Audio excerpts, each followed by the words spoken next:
প্রত্যেকটা জীবে একটা আশ্রয় আছে, যাকে আশ্রয় করবেন তিনি ভগবান। ভগবানকে আশ্রয় করলে আপনার কোনো বিপদ হবে না। একটু প্রমাণ আপনাদের দিয়ে দিই। একটা বনের পাশে একটা গোয়ালা বাস করত। সেই গোয়ালার বাড়িতে একটা সুন্দর গাভী ছিল, তার নাম শ্যামলী। দেখতে খুব সুন্দর চেহারা, নাদেশ নুদুস। কিন্তু সেই শ্যামলী নামে গাভীটা প্রত্যেক দিন বনে চড়াট করতে যেত। একদিন পাহাড় থেকে একটা বাঘ শ্যামলীকে দেখে মনে মনে ভাবলো, শ্যামলী, যদি তোকে কোনোদিন বেকায়দায় পায় না, তোর হাড় শুদ্ধ আমি চিবিয়ে চিবিয়ে খাবো। কোনোদিন সুযোগ পাই না। একদিন শ্যামলী নামে গাভীটা যেই না পুকুর ঘাটে কচি কচি ঘাস খাবার জন্যে পুকুর ঘাটে নেমেছে, আর নামার সঙ্গে সঙ্গে গাভীটার পাগুলো ওই কাদার মধ্যে ডুবে গেছে। শ্যামলী নামে গাভীটা যখন ডুবে গেছে কাদার মধ্যে পাগুলো, পাহাড় থেকে বাঘটা মনে মনে ভাবছে, শ্যামলী, আজকে তুই বেকায়দায় পড়েছিস, এবার তোকে দেখাচ্ছি মজা। যেই না বাঘটি ঝাঁপিয়ে পড়েছে শ্যামলী নামে গাভীটার গায়ে, অমনি দুজনের মধ্যে তফাৎ কতটা? এক হাত। বাঘটাও পাঁকের মধ্যে ডুবে যাচ্ছে আর গাভীটাও পাঁকের মধ্যে ডুবে যাচ্ছে। হঠাৎ বাঘটা বলছে, গাভী, তুই তো আর বাঁচবি না, এক কাজ কর, আমার মনের ইচ্ছা পূর্ণ কর, তুই তোর মুখটা বাড়িয়ে দে, অন্তত তোর রক্ত চুষে খাই। গাভী বলে, ওরে বাঘ, বলি যে তোর ঠাঁই, আমার ঘরে মালিক আছে, তোর তো মালিক নাই। গাভী বলছে, আমার মৃত্যু হবে না, তোর মৃত্যু হবে। বাঘ বলছে, আমার এত ক্ষমতা, তোর অত ক্ষমতা নাই, তুই বাঁচবি কি করে? গাভী বলছে, আমি বাঁচবো। বলে, কি করে? না, গাভী বলে, ওরে বাঘ, বলি যে তোর ঠাঁই, আমার ঘরে মালিক আছে, তোর তো মালিক নাই। আমি এক গোয়ালার বাড়িতে বাস করি। যখন আমার গোয়ালা দেখবে সন্ধ্যাবেলা পর্যন্ত শ্যামলী নামে গাভীটা ফিরল না, একটা লণ্ঠনকে হাতে নিয়ে চিৎকার করে বলবে, শ্যামলী, শ্যামলী, শ্যামলী। যখন দেখবে তোর বিপাকে পড়ে আমার এমন অবস্থা হয়েছে, তোর যাতে কাদাই মরণ হয় তার ব্যবস্থা করবি, আমাকে মালিক আবার আমার ঘরে ফিরে নিয়ে যাবে। নিবেদন আপনাদের কাছে, আপনারা মালিকের আশ্রয়ে আছেন, আপনাদের চিন্তা কি আছে? মাঝে মাঝে বৃষ্টি বাদল হবে, সেটা তো ভগবানের লীলা। ও হয়তো আপনাদের অমঙ্গল হচ্ছে মনে হচ্ছে, কিন্তু কারো হয়তো মঙ্গল হয়েও যাচ্ছে। এই জন্যে যা করছেন তিনি ভালোই করছেন। ঈশ্বর যা করে তা মঙ্গলের জন্য করে। কিন্তু যিনি কীর্তন গানটি করাচ্ছেন, আয়োজন করেছেন, তার মনে বড় কষ্ট, কিন্তু আপনি কোনো কষ্ট করবেন না। আজকে যার জন্য নিবেদন করেছেন প্রভুর জন্যে, আপনার তো আসর বসেছে, আপনার কত ভক্ত ভক্তিমতী মা এখানে চরণধুলি দিয়েছে, আপনার এই জায়গাটা বৃন্দাবন হয়ে গেছে, আপনার আর চিন্তা কি আছে? এই জায়গাতে ভক্তের পদধূলি পড়লো মানে আপনার কৃপা হয়ে গেছে। হরিনাম হোক আর না হোক, কৃপা কিন্তু নিতাই গৌর হরি বল বলে। আপনাদের চলার পথটা যেন সুন্দর হয়, কৃষ্ণ ভজনের পথটা যেন সুন্দর হয়, এবং আপনাদের প্রত্যেকের বাড়িতে যেন একটা করে কৃষ্ণ ভক্ত সন্তান হয়, এইটা আমি প্রার্থনা করে যাই। প্রশ্ন করবেন, প্রদীপ বাবু, আপনি আমাদের জন্য গাড়ি বাড়ি টাকা পয়সা চাইলেন না, কিন্তু কৃষ্ণ ভক্ত সন্তান চাইলেন কেন? বাড়িতে সব কিছুই আছে, অভাব শুধু কৃষ্ণ ভক্ত সন্তানের। আর কৃষ্ণ ভক্ত সন্তান নেই বলে আমাদের সমাজে সংসারে এত দুঃখ। এই জন্য প্রত্যেকটি মায়ের কাছে বাবার কাছে কর্তব্য হলো, বারবার নিবেদন রইল এইটাই, বাড়িতে বাড়িতে কৃষ্ণ ভক্ত সন্তান তৈরি করুন। আমি আপনাদের কাছে নিবেদন রাখি, বাচ্চাকে টাকা রোজগার করার মেশিন তৈরি করবেন না, বাচ্চাকে কৃষ্ণ ভক্ত করুন। না না, সংসারে থাকতে গেলে তাকে তো টাকা রোজগার করতে হবে সংসার চালাতে গেলে, কিন্তু কৃষ্ণ ভক্ত হয়ে যদি টাকাটা রোজগার করে, সেই টাকাটা সৎ পথে গোবিন্দ সেবায় নিতাই গৌর হরি বল। একজন ব্যক্তি বলছে, প্রদীপ বাবু, আমি আমার ছেলের জন্য 1 কোটি টাকা রেখে গেলাম, আমি শান্তিতে মরতে পাবো। যাক, ছেলে তো আমার কোটি টাকার মালিক হয়ে সংসারে সুখে থাকতে পারবে, এই জেনে মরবো, আমি শান্তিতে মরবো। আমি বললাম, না না, ছেলের জন্য কত টাকা রাখলেন ওটা কথা নয়, কথা হচ্ছে এইটাই, যে ছেলের জন্য টাকাটা করলেন, সেই ছেলেটাকে আপনি কেমন তৈরি করে গেলেন, মাথায় রাখতে হবে, সেই ছেলেটাকে আপনি কেমন তৈরি করে গেলেন। আপনি যে এত কষ্ট করে অর্জিত ধন তার জন্য রাখলেন, সেই ছেলে যদি মাতাল হয়, চরিত্রহীন হয়, তবে সেই ছেলে সেই টাকা অসৎ পথে ব্যয় করবে। আপনার মৃত্যুর পর আপনার জায়গা স্বর্গে হবে না নরকে হবে। কিন্তু যদি ছেলেটা কৃষ্ণ ভক্ত হয় আর সেই ছেলের জন্য যে টাকা পয়সা রাখেন, ও সাধুগুরু বৈষ্ণবের সেবা করে নিজের জীবনটাকে নিতাই গৌর হরিবোল বলে কৃষ্ণ ভজনের পথে পরিষ্কার। তাই স্বয়ং মহাপ্রভু যিনি কলিযুগের ভগবান, তিনি কি করলেন? অদ্বৈত প্রভু মহাপ্রভুকে আনলেন গঙ্গা জলে তুলসী পত্র দিয়ে। আপনাদের কাছে নিবেদন রইল, ভগবানকে ডাকতে গেলে আপেল কলা লেবু মন্ডা না নিয়ে গেলেও হবে। ভক্তি যার কৃষ্ণ তার সর্বশাস্ত্রে কয়, আর ভক্তি না থাকলে কৃষ্ণ দেখিলেই কিবা হয়। আপনি যদি কৃষ্ণকে দেখেন আর মনে মনে ভাবেন কৃষ্ণের মূর্তি দেখে এর ভেতরে মাটি আছে, খড় আছে, বাঁশ আছে, আপনার কৃষ্ণ দেখা হলো না। ভক্তি যার কৃষ্ণ তার সর্বশাস্ত্রে কয়, এইসব জানিলহ ভক্তের আশ্রয়। এই জন্য ভক্তের আশ্রয়ে বসুন আর কৃষ্ণ ভজন করুন। ভগবানকে পেতে গেলে তিনটে জিনিসের দরকার, একটি গঙ্গা জল, একটি তুলসী পত্র, একটি চন্দন। প্রশ্ন করবেন, প্রদীপবাবু চন্দন কেনার পয়সা নেই, পাবো কোথায়? তুলসী পত্র কাছে নেই, দেব কি করে? গঙ্গা জল সেটাও নেই, দেব কি করে? না না, শাস্ত্র বলেই দিয়েছে, এত চঞ্চল হবার কোনো কারণ নেই, স্থিরভাবে জেনে নিন। বলে কি না, ভগবানকে ভজনা করতে গেলে চন্দনের দরকার, বাজার থেকে কেনার পয়সা আপনার নেই। ভক্তি চন্দন গোবিন্দ চরণে দাও। তুলসী পত্র যদি না থাকে, মন তুলসী গোবিন্দ চরণে দাও। আর গঙ্গা জল যদি না থাকে, দু ফোঁটা চোখের জল নিতাই গৌর হরিবোল বলে গোবিন্দের চরণে দাও। অদ্বৈত প্রভু গঙ্গা জলে স্নান করতে গিয়ে কয়েকটি তুলসী পত্র ভাসিয়ে দিলেন। সময়টা ছিল মাঘ মাস। অপর ঘাটে স্নান করছে কে না, সচী মাতা। আর অদ্বৈত প্রভু এই ঘাটে কি করলো? তুলসী পত্র ভাসিয়ে দিলেন, আহ্বান করলেন, ডাক যদি সঠিক হয় ভগবান খায়। হরে কৃষ্ণ। ডাক যদি সঠিক হয় ভগবান আসে, ডাকার মতো ডাকতে হবে। রামকৃষ্ণ পরমহংসদেব মাকে এঁঠো খাওয়াতো, এ মা খা, মা খা, মা খেত। একজন শিষ্য জিজ্ঞাসা করলো, ঠাকুর তুমি যে বলো মা খা, মা খা, মা কি তোমার হাতে খায়? হ্যাঁ রে খায়। কই আমার হাতে খায় না কেন? ডাকার মতো ডাকলে নিশ্চয় খাবে। ছেলে বলল, তুমিও ডাকো আমিও ডাকি, ডাকার মধ্যে তফাৎটা কি? সঙ্গে সঙ্গে ঠাকুর বলল, ডাকার মধ্যে আকুলতা চাই, ব্যাকুলতা চাই, মা খাবে। ছেলে বলল, আমি বুঝতে পারলাম না কাকে আকুলতা ব্যাকুলতা বলে, তবে আয় আমার সঙ্গে আয়। রামকৃষ্ণদেব কি করলো? ছেলেটাকে ধরে নিয়ে গিয়ে গঙ্গার ঘাটে কিছুক্ষণ ডুবিয়ে রাখলো। যখন ওঠালো তখন বলছে, হ্যাঁ রে, তোকে যখন জলে ডুবালাম তোর ভেতরটা কেমন করছিল? ঠাকুর, ভেতরটা আমার আকুপাকু আকুপাকু করছিল, এই বুঝি প্রাণটা বেরিয়ে যাবে। ভগবানকে ডাকার সময় তোর মন যদি আকুপাকু করে, ভগবান কি না আসতে পারে? মায়েরা, নিমাই জন্ম নিলেন কখন? 1407 শতাব্দে ফাল্গুন মাসের 23 তারিখে দোল পূর্ণিমার দিনে।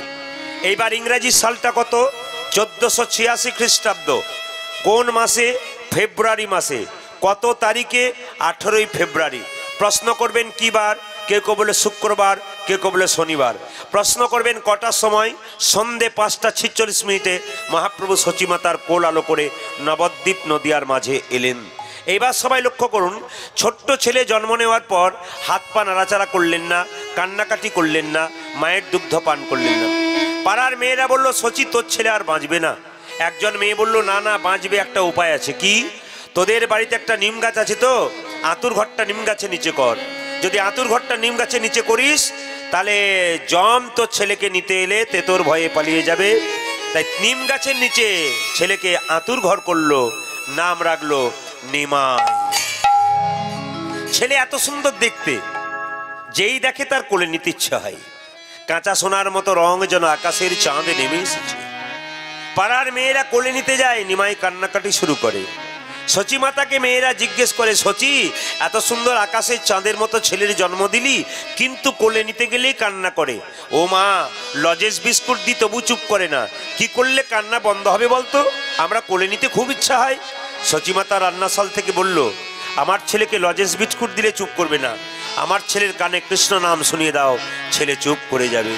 ছোট্ট ছেলেকে কোলে নিয়ে পাড়ার মেয়েরা বলতো, বল কৃষ্ণা কৃষ্ণা কৃষ্ণা কৃষ্ণা কৃষ্ণা কৃষ্ণা কৃষ্ণা কৃষ্ণা কৃষ্ণা কৃষ্ণা কৃষ্ণা কৃষ্ণা কৃষ্ণা কৃষ্ণা হে উলধ্বনি কৃষ্ণ কৃষ্ণ কৃষ্ণ কৃষ্ণ কৃষ্ণ কৃষ্ণ কৃষ্ণ হে কৃষ্ণ কৃষ্ণ কৃষ্ণ কৃষ্ণ কৃষ্ণ কৃষ্ণ কৃষ্ণ কৃষ্ণ কৃষ্ণ কৃষ্ণ কৃষ্ণ হে কৃষ্ণ কৃষ্ণ কৃষ্ণ কৃষ্ণ কৃষ্ণ কৃষ্ণ কৃষ্ণ হে কৃষ্ণ হে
বড় হলো, কেশব ভারতীর কাছে মন্ত্র নিয়ে যখন সন্ন্যাস গ্রহণ করলো, নাম হলো শ্রীকৃষ্ণ চৈতন্য প্রভু। কৃষ্ণ চৈতন্য প্রভু, শ্রীকৃষ্ণ চৈতন্য চৈতন্য প্রভু। নামটা কি? শ্রী। হরে কৃষ্ণ। শ্রী কৃষ্ণ চৈতন্য প্রভু মানে কি? শ্রী মানে সুন্দর, কৃষ্ণ মানে কি? আকর্ষণ, চৈতন্য মানে কি? চেতনা।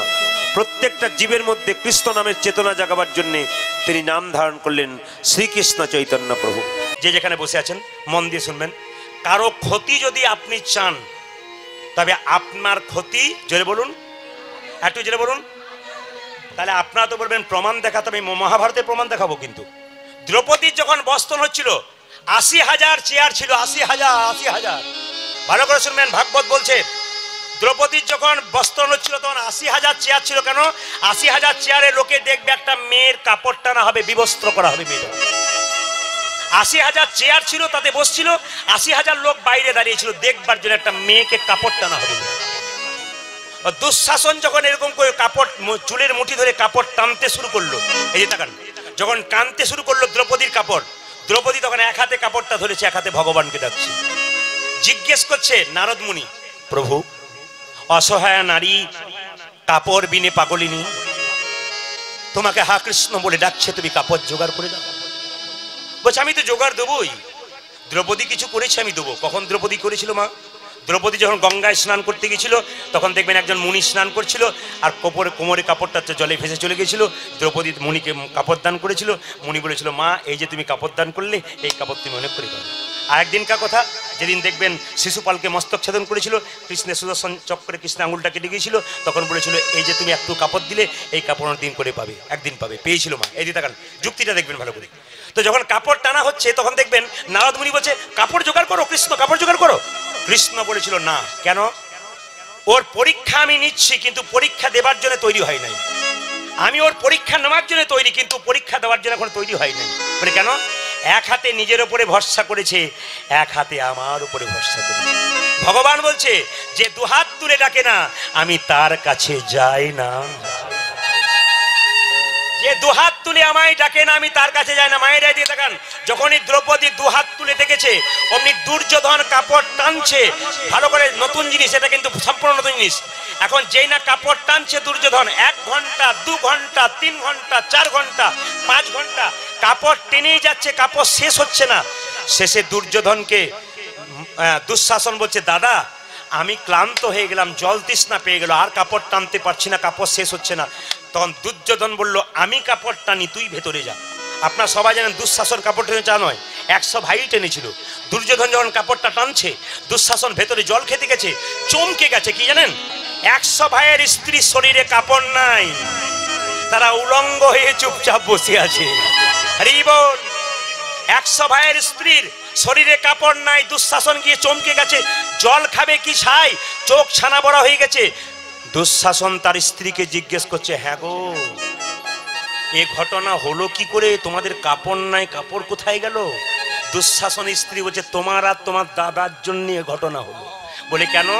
দ্রৌপদীর বস্ত্র হচ্ছে, হাত তুলে কৃষ্ণকে ডাকছে, এত বস্ত্র পাবে কোথায়? আমাদের কাছে নিচ্ছে, ওকে দিচ্ছে। এর থেকে কি শিখলেন? অপরের অমঙ্গল যদি কামনা করে কেউ, তবে নিজের অমঙ্গল নিজের আগেই। সংসারের জন্য কেঁদো না, কাঁদবে যদি তবে ভগবানের জন্য একবার। বল এদিকে দিকে, ছেলের জন্য কাঁদবে, মেয়ের জন্য কাঁদবে, শেষে ছেলে মেয়ে প্রশ্ন করবে তুমি আমার জন্য করেছো কি? আপনি বলবেন যার জন্য করি চুরি সে কিনা বলে চোর, ধাক্কা পেতেই হবে। যতই ছেলের জন্য মেয়ের জন্য করেন আপনাকে ধাক্কা পেতে হবে। কিন্তু কেউ যদি সংসারের সব কর্তব্য করার পর একবার হা কৃষ্ণ প্রাণ গোবিন্দ বলি, একবার গোবিন্দের চরণ, গোবিন্দের চরণ তলি,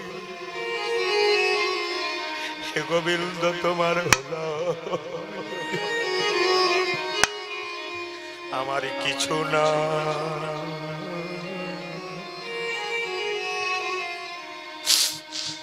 এসেছি একা যাব একা, কখন যে কার ডাক আসবে কেউ জানে না। হা কৃষ্ণ প্রাণ গোবিন্দ বলে কেউ যদি একবার কাঁদতে বাবা, এতজন এসছেন, শুধু আমি আপনাদের কাছে একটা নিবেদন রাখি, আপনারা কৃষ্ণ বলে কাঁদবেন, দেখবেন আপনাদের লাভ আছে বাবা। সংসারের জন্য কাঁদবে, চোখের জল পড়বে, চোখের কোণ দিয়ে পড়বে, সে জল মুখের মধ্যে প্রবেশ করলে নোনা ভাব লাগবে, সে জল গরম লাগবে। কিন্তু কৃষ্ণের জন্য কেউ যদি কাঁদে, তার চোখের জল চোখের মাঝ দিয়ে পড়ে, সে জল শীতল হয়, স্পর্শ করলে মুখের মধ্যে প্রবেশ করলে মিষ্টি মিষ্টি ভাব লাগে। কৃষ্ণের জন্য একবার কাঁদে। এই জন্য আপনাদের কাছে বলেছি বাবা, কৃষ্ণের জন্য কাঁদবেন, জগৎ জোড়াবে। কৃষ্ণ আমাদের একমাত্র, তাছাড়া আর কোনো উপায় নেই। ঈশ্বর পরম কৃষ্ণ সচ্চিদানন্দ বিগ্রহ, অনাদির আদি গোবিন্দ, সর্ব কারণে করণম। ঈশ্বরের ওপর কিচ্ছু নাই, একমাত্র কৃষ্ণই আমাদের আসল। তিনি এনেছেন, তিনি নিয়ে যাবেন। একটু কুরুক্ষেত্রে একটা ছোট্ট ঘটনা কথা বলি আপনাদেরকে। দেখবেন কুরুক্ষেত্রে যুদ্ধ যখন হচ্ছিল তখন পঞ্চপাণ্ডবকে কুন্তি কিন্তু দিতে চায়নি। কৃষ্ণ জিজ্ঞেস করেছিল পিসি তোমার 5টা ছেলেকে দাও, বলছে না দেবো না। বলে কেন? যুদ্ধে থেকে যদি না ফিরে আসে? বলছে পিসি তুমি এগ্রিমেন্ট পেপারে চুক্তি করো, আমি তোমাকে কথা দিয়ে যাচ্ছি 5টা ছেলে তোমার ফেরত দিয়ে দেবো, তোমাকে কথা দিলাম তুমি দিয়ে দাও, 5টা ছেলে দেবো। বলছে না তুই কথা বল, আমার একটাও যদি না আসে, 4টা আসে একটা না আসে, আমি মেনে নেবো না, কিন্তু আমার 5টাই চাই। আগে পিসি ভালো করে লেখো যে 5টাই চাই, হ্যাঁ 5টাই ফেরত দেবো, কথা দিলাম। লক্ষ্য করুন, যখন কুরুক্ষেত্রে যুদ্ধ চলছে তখন দেখবেন কর্ণের রথের চাকাটা মাটিতে গেঁথে গেল, আর কৃষ্ণ তখন অর্জুনকে বললো এইবারে কে মেরে ফেলো, একবারে দেরি করবে না, এক মুহূর্ত দেরি করবে না, এই সময় কর্ণকে মেরে ফেলো।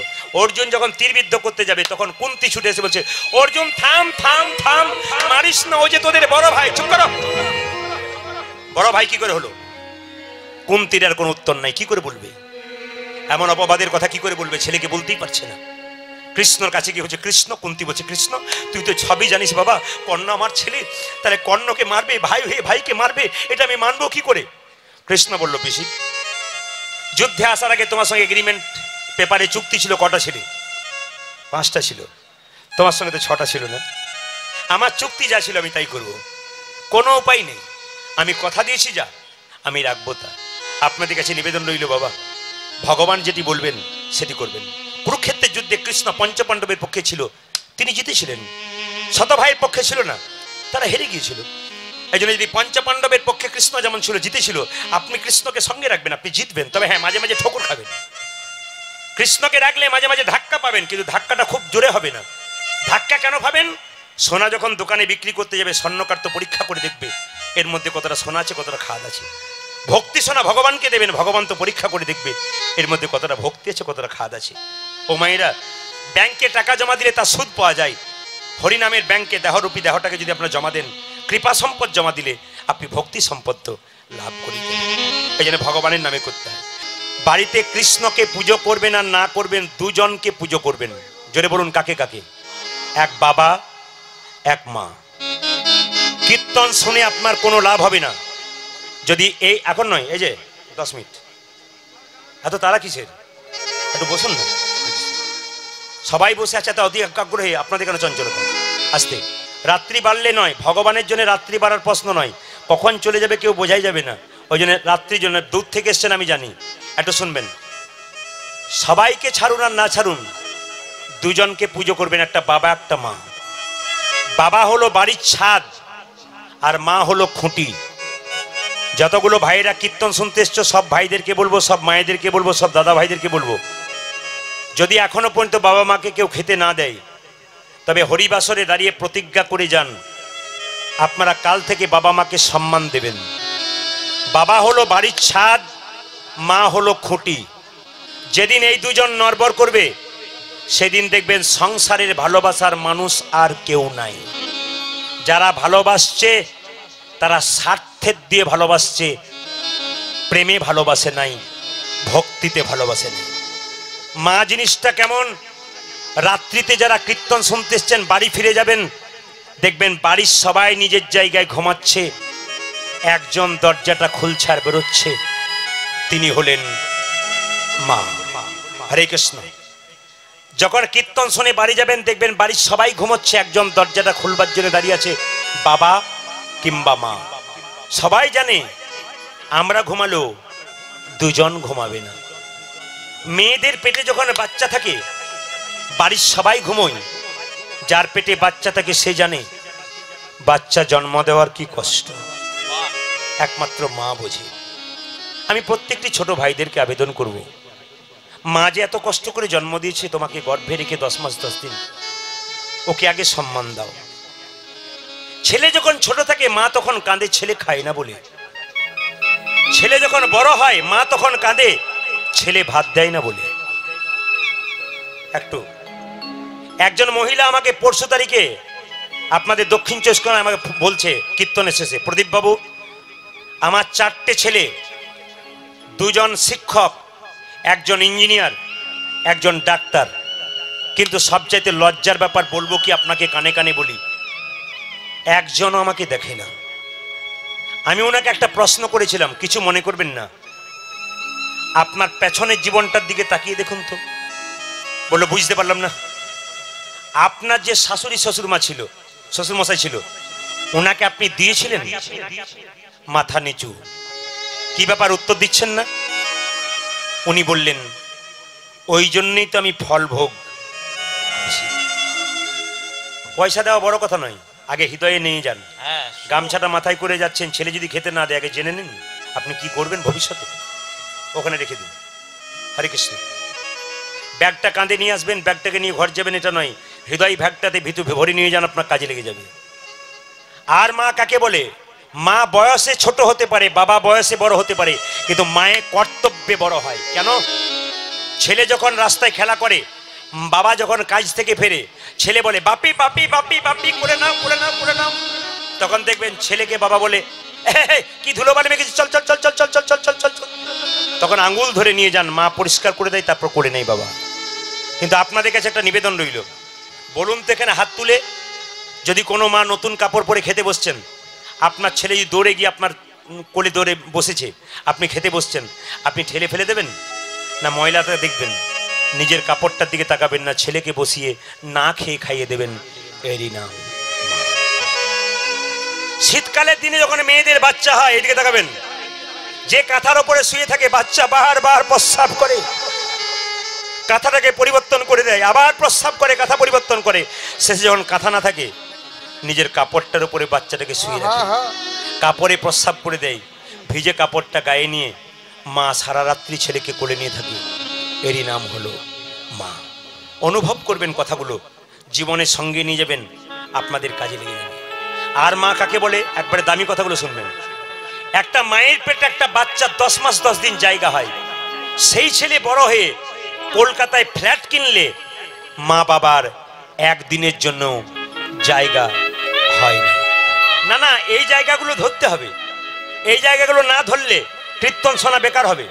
আপনি কীর্তন শুনে গেলেন, নেচে গেলেন, হেসে গেলেন, আনন্দ করলেন, ভেতরে কিছু নিয়ে গেলেন না, তা বললে হবে না, আপনাকে হৃদয়ে কিছু নিয়ে যেতে হবে। আপনাদের সামনে ছোট্ট একটা ঘটনা বলার পর আমি মায়ের কথা শেষ করে লীলাটাকে ঢুকিয়ে দেবো।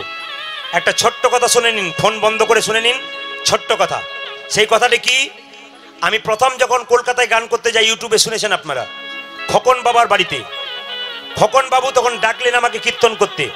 বিরাট বড় বাড়ি, অ্যালসেশিয়ান কুকুরকে নিয়ে দরজায় এলেন। জিজ্ঞেস করলাম, দাদা কুকুরটার দাম কত? বললো 50,000। খাই কত? প্রত্যেক দিন 2,000। আচ্ছা কদিন কীর্তন হলো? বলে 3 দিন কীর্তন হয়ে গেল। আমার ক নম্বর? আপনার 3 দিন। আমাকে ওপর তলায় নিয়ে গেলেন, বসালেন। ওনার স্ত্রী এলো, প্রণাম করলো। ওনার 21 বছর ছেলে এলো, প্রণাম করলো। বললাম, দাদা আপনারা কজন? 4 জন। কে কে? আমি, আমার স্ত্রী, আমার ছেলে, আমার মা।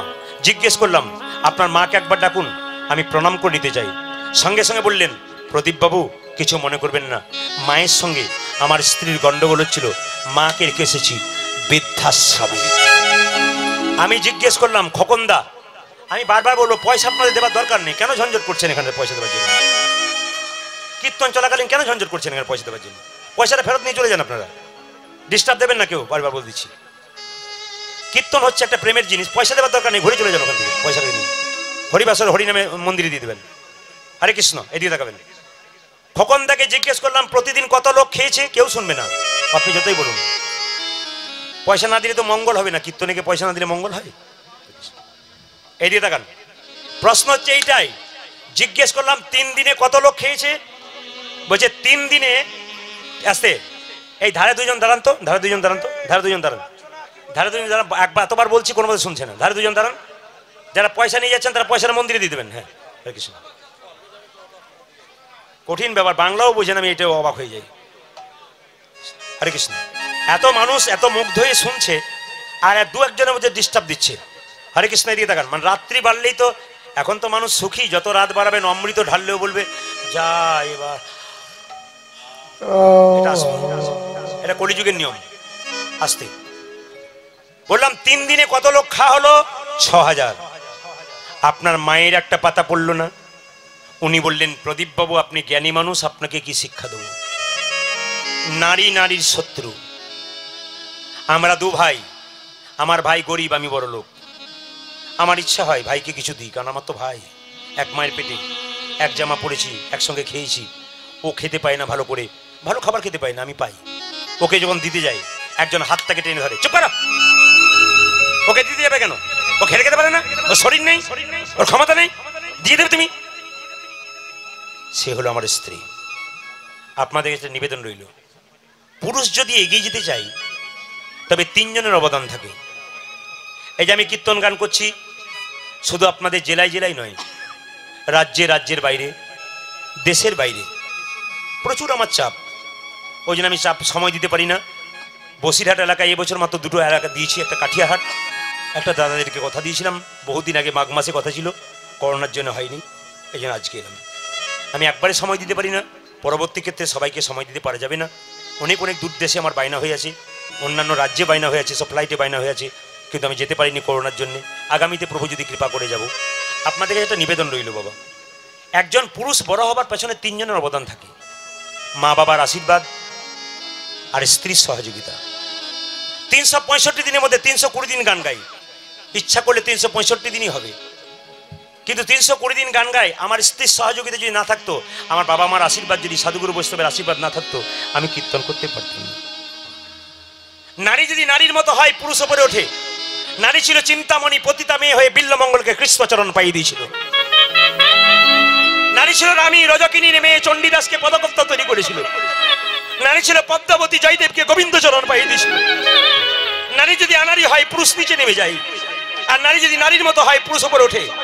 পুরুষ যদি কোথাও দান করতে চায়, নারী এগিয়ে যেতে হবে তাকে, তবে সেই পুরুষ আগে যেতে পারবে, সেই নারীও বড় হতে পারবে, তার সন্তান বড় হতে পারবে। বিদ্যাসাগরের মা সাগরের মা, খালের মা নয়, বিলের মা নয়, নদীর মা নয়, সাগরের মা। কেন সাগরের মা? এই জন্যে মনটা যে তার সাগরের মতো। বিদ্যাসাগর মহাশয় তার মায়ের যে শাল এনেছিল, শালটা গায়ে নাই, সেই শালটা বাক্সে রেখেছিল। জিজ্ঞেস করেছিল, মা শালটা নাওনি কেন? বলে, নিলাম না কেন জানিস? পাড়া প্রতিবেশীর কত মা ঠান্ডায় থরথর করে কাঁপছে, যেদিন তুই ওদের জন্য চাদর আনবি বাবা, সেদিন আমি গায়ে নেই। এমনি মা হন, উদার মা হন, সন্তানটা যে ভালো হবে। আপনার স্বামী যদি কোথাও দান করতে চায়, আপনি বলুন, দিন দিন, দাও, আরো দাও, আরো দাও, দাও, মানুষকে দাও, দিতে দেবেন, নইলে পুরুষ বড় হবে না। হাত চেপে ধরবেন না, দেবেন। খোকনদার বাড়িতে কীর্তন হয়ে গেল, এই দিতে গান 3 দিন আমার কীর্তন হওয়ার পর বললেন, প্রদীপ বাবু আগামী বছর এই দিনটা লিখে রাখবেন। ঠিক আছে, আজ থেকে 10 বছর আগে কথা লিখে রাখলাম। যখন গান হবে তার 10 দিন আগে ফোন করছেন খোকনদা, কাঁদছেন, কি হলো দাদা? আমার সব শেষ হয়ে গেল, আমি ভিখারি হয়ে গেলাম। কেন, ব্যবসা নষ্ট হয়ে গেছে? না, আমি ভিখারি হয়ে গেলাম দাদা। কেন? পৃথিবীতে যে আমাকে ভালোবাসতো সবচাইতে সেই তো নাই। তাহলে কি আপনার স্ত্রী? আপনার স্ত্রী ভালোবাসতে বলে তো স্ত্রীকে সঙ্গে রেখেছেন, মা ভালোবাসে না বলে তো মাকে ওখানে রেখেছেন। তাহলে কি আপনার স্ত্রী? আপনাকে কি বলবো দাদা, আমার মা কোথায়? বৃদ্ধাশ্রমে। কে কে গিয়েছিলেন? ওকে নিয়ে যাব না ভেবেছিলাম, কিন্তু নিয়ে যেতে বাধ্য হলাম। ভালো করে শুনবেন। কেন নিয়ে গেলেন? আমার ছেলে যখন গাড়ি নিয়ে বেরোচ্ছি, আমার মাকে দেখতে যাব, বৃদ্ধাশ্রম থেকে ফোন এলো। তখন দেখছি আমার স্ত্রী দরজার চোখ ওঠাতে মাথা দিয়ে কাঁদছে, খুব হুঁকড়ে হুঁকড়ে কাঁদছে। জিজ্ঞেস করলাম, কি গো কাঁদো কেন? উনি বললেন, আমায় নিয়ে যাবে না? আমায় একবার নিয়ে চলো। তোমায় কেন নিয়ে যাবো? সারা জীবন যার সঙ্গে ঝগড়া করলে তাকে নিয়ে যাবো কেন তোমাকে? তোমার জন্য তো আমি মায়ের কাছ থেকে দূরে সরে গেলাম, কেন নিয়ে যাবো তোমাকে? স্ত্রী বলেছিল, আমি প্রায়শ্চিত্ত করতে চাই। কিসের প্রায়শ্চিত্ত? একবার নিয়ে চলো। বলছে, আমি আমার স্ত্রী আমার ছেলে গেলাম, আমার মায়ের পাটাকে ধরে বুকের উপরে নিয়ে চোখের জল দিয়ে ভাসাচ্ছি। জিজ্ঞেস করলাম, কি গো এমন করে কাঁদছো কেন? আমার স্ত্রী বলেছিল, কি জানি হয়তো আমারও একদিন এই রকমই। আপনাদের কাছে আমার নিবেদন রইল, যে যেখানে বসে আছেন, যদি কেউ কাউকে না দিয়ে মনে করেন আমি ঠকাচ্ছি, আমি লাভ করছি, আমার ক্ষমতা পেয়ে আমি বৃদ্ধাকে কাঁদাচ্ছি, আপনি লাভ করছেন না, লস করছেন। কেন? আপনার ছেলে দুটোকে আপনি শিক্ষা দিচ্ছেন দাদু ঠাকুমার সঙ্গে কেমন ব্যবহার করতে হয়। আপনি ঠকবেন সেই দিন, ওরা যেদিন বড় হবে সেদিন কাঁদাতে কাঁদাতে আপনাকে ঘর থেকে বের করবে, সেই দিন বুঝবেন আজকের ফলটা আমি কি লাভ করি। আমি আপনাদের সামনে এই নিবেদন রাখতে চাই, একবারে জীবন্ত প্রমাণ, অভিশাপ কুড়িয়ে নেবেন না। আমার বাড়ির সামনে একজন বৃদ্ধা বাস করত, তার একজন ছেলে, একজন বৌমা, তার একজন নাতি। ছোট্ট কুঁড়ে ঘরে বাস করে, দুজনের মধ্যে ঝগড়া হলো বৌমার সঙ্গে। বৌমা শিলনোড়া দেখেছেন? শিলনোড়া, আগে শিলনোড়া ছিল, এখন তো মিক্সার মেশিন হয়েছে। শিলটাকে এনে তার শাশুড়ি মায়ের হাতে আর ছোট্ট কুঁড়ে ঘরটাতে আগুন জ্বালিয়ে দিল বৌমাটা। আমি তখন ছোট ক্লাস 7-এ পড়ি। আমি হরিবাসরে দাঁড়িয়ে বলি, একবারে জীবন্ত প্রমাণ, মেয়েটি ওই বুড়িমাটা বলে উঠলো, তুই আমার ঘর জ্বালিয়ে দিলি, তুই আমায় আঘাত করলি, আমি বাঁচবো না, কিন্তু মরে যাবার আগে এই অভিশাপ দিয়ে গেলাম, আমার অভিশাপ তোর লাগবে। এই যে তুই বাড়িটা করেছিস, আমার কুড়ে ঘর পুড়িয়ে দিলি, একদিন তোর ছেলে যখন বড় হবে তখন তোরও কুড়ে ঘর পুড়ে ছাই হয়ে যাবে, তুই জেলে পচে পচে মরবি, আমি ঘরে পচে পচে মরবো। জীবন্ত প্রমাণ দাদা ভাই। ছেলে বড় হয়ে অন্য জাতির মেয়েকে বিয়ে করলো, অশান্তি আরম্ভ হলো। তখন আর বুড়িমা নাই, খড়ের ঘর ছিল তখন ওদের, অনেকদিন আগে, ক্লাস 7 মানে খড়ের ঘর, বুঝতে পারছেন? মেয়েটি আগুন জ্বালালো শরীরে, আত্মহত্যা করলো, গোটা ঘর পুড়ে ছাই হয়ে গেল। শ্মশান ঘাটে জেলখানায় স্বামী স্ত্রী দুজনে গেল, ছেলে তো জেলে গেল, স্বামী স্ত্রী দুজনেই জেলখানাতেই পচে পচে মরে গেল। আপনাদের কাছে নিবেদন, অভিশাপ করাবেন না। আপনাকে কিছু বলছে, আপনি মেনে নিন। আপনার ছোট্ট ছেলেটা মাকে গাল দেয় না, দুটো বকে না, আপনি যেমন মারধর করেন আবার আদর করে কোলে নিন। বৃদ্ধ যদি দুটো বলে, আপনি মেনে নিন, সংসারটা সুখের হয় আপনাদের জন্য। কীর্তন শুনলে হবে না, আপনাদেরকে পরিবর্তন করে যেতে হবে। মেনে নিন, বৃদ্ধ দুটো বলছে মেনে নিন, ছেলের মতো। আপনার ছেলে যেমন আপনার কাছে অপেক্ষা করে থাকে দুটো ডাল ভাতের জন্য, কখন মা দেবে, একজন বৃদ্ধ অপেক্ষা করে থাকে আমার বৌমা কখন আমাকে দেবে। আপনি যদি দুটো ডাল ভাত না দিতে পারেন, শাক ভাত না দিতে পারেন, আপনি মা হলেন কি করে? আপনি তো মা নামের কলঙ্ক। এগুলো ঠিক রাখুন, তবে কীর্তন শুনে লাভ আছে, নইলে কোনো লাভ নেই। মা, আপনাদের কাছে নিবেদন রইল, যে যেখানে বসে আছেন, মেয়েদের দুটো কুল রক্ষা করতে হয়, একটা বাপের কুল, একটা শ্বশুর কুল। বাপের কুল কেমন? যেমন কোনো মেয়ে যদি সংসারে ভালো ব্যবহার করে লোকে বলবে মেয়েটার বাবার বংশ ভালো, নইলে মেয়েটা ভালো হয়। আর যদি কোনো মেয়ে খারাপ ব্যবহার করে লোকে বলবে আড়াল থেকে মেয়েটার বাবার বংশটা খুব খারাপ রে, ওই জন্য মেয়েটা এরকম ব্যবহার। খোকনদার গান হয়ে গেল। খোকনদা বললেন আমি বৃদ্ধাশ্রমে গেলাম, জিজ্ঞেস করলাম মা তুমি কেমন আছো? মা খুব কাঁদছে। হঠাৎ বলল খোকন আমার তোর কাছে কোনো দাবি নাই, একটাই দাবি কি, আমি যে বৃদ্ধাশ্রমে বাস করি একটা ফ্যান দিয়ে দিবি। মা তোমার যা শরীর অবস্থা দুদিন পর তুমি তো মরে যাবে, ফ্যানটা কার জন্যে? খোকনের মা বলল খোকন আমার জন্য নয় বাবা, তোর 21 বছরের ছেলেটা আস্তে আস্তে বড় হচ্ছে, তার যখন বিয়ে দিবি তখন তোদের দুজনকে এই রুমটাতে আসতে হবে, আগে থেকে ফ্যানের ব্যবস্থা। দেখুন মানুষ মারা গেলে আত্মাটা মরে না দেহটা মরে? জোরে বলুন। আত্মা মরে না দেহ মরে? আত্মা মরে, ও দেহ মরে। যাক আপনারা এসেছিলেন বলে আমি জানতে পারলাম, নইলে জানতে পারতাম না। তো যাই হোক, এইদিকে তাকান। মানুষ মারা গেলে দেহটা মরে, আত্মা মরে না। শাস্ত্র কি বলল? বাসাংসি জিন্নানি যথা বিহায় নবানি ঘৃণাতি নরহ পরাণী তথা শরীরানি বিহায় জিন্নানি সংজাতি নবানি দেহি। ও মায়েরা, যে কাপড়টা আপনি পরে আছেন, আমি যে কাপড়টা পরে আছি, ওটা যখন জীর্ণ হয়ে যাবে, ছেঁড়াখুড়ো হয়ে যাবে, ওটাকে পরিবর্তন করে আমি নতুন কাপড় পরব। আত্মা কি করে? পুরনো দেহ ত্যাগ করে নতুন দেহে চলে যায়। তাহলে প্রশ্ন করবেন, অধীর বাবু চলে গেলেন, তার আত্মা কোথায় গেল? প্রদীপ বাবু যাবেন, তার আত্মা কোথায় যাবে? আপনারা সবাই যাবেন, কেউ থাকার জন্য আসেন নাই, আপনাদের আত্মা কোথায় যাবে? শাস্ত্র বলল মানুষ কুলে জন্ম নিয়ে কেউ যদি পশুর মতো কর্ম করে তবে তার পশু জনিতে জন্ম হবে। মানুষ কুলে জন্ম নিয়ে কেউ যদি মানুষের মতো কর্ম করে তবে পরের জন্মে তাকে আবার মানুষ কুলে জন্ম নিতে হয়। আর মানুষ কুলে জন্ম নিয়ে কেউ যদি মহাপুরুষের মতো কর্ম করে তবে তাকে আর দ্বিতীয় জন্ম নিতে হয় না, গোবিন্দ চরণ। হরি বল, হরি বল। প্রশ্ন করবেন কেন?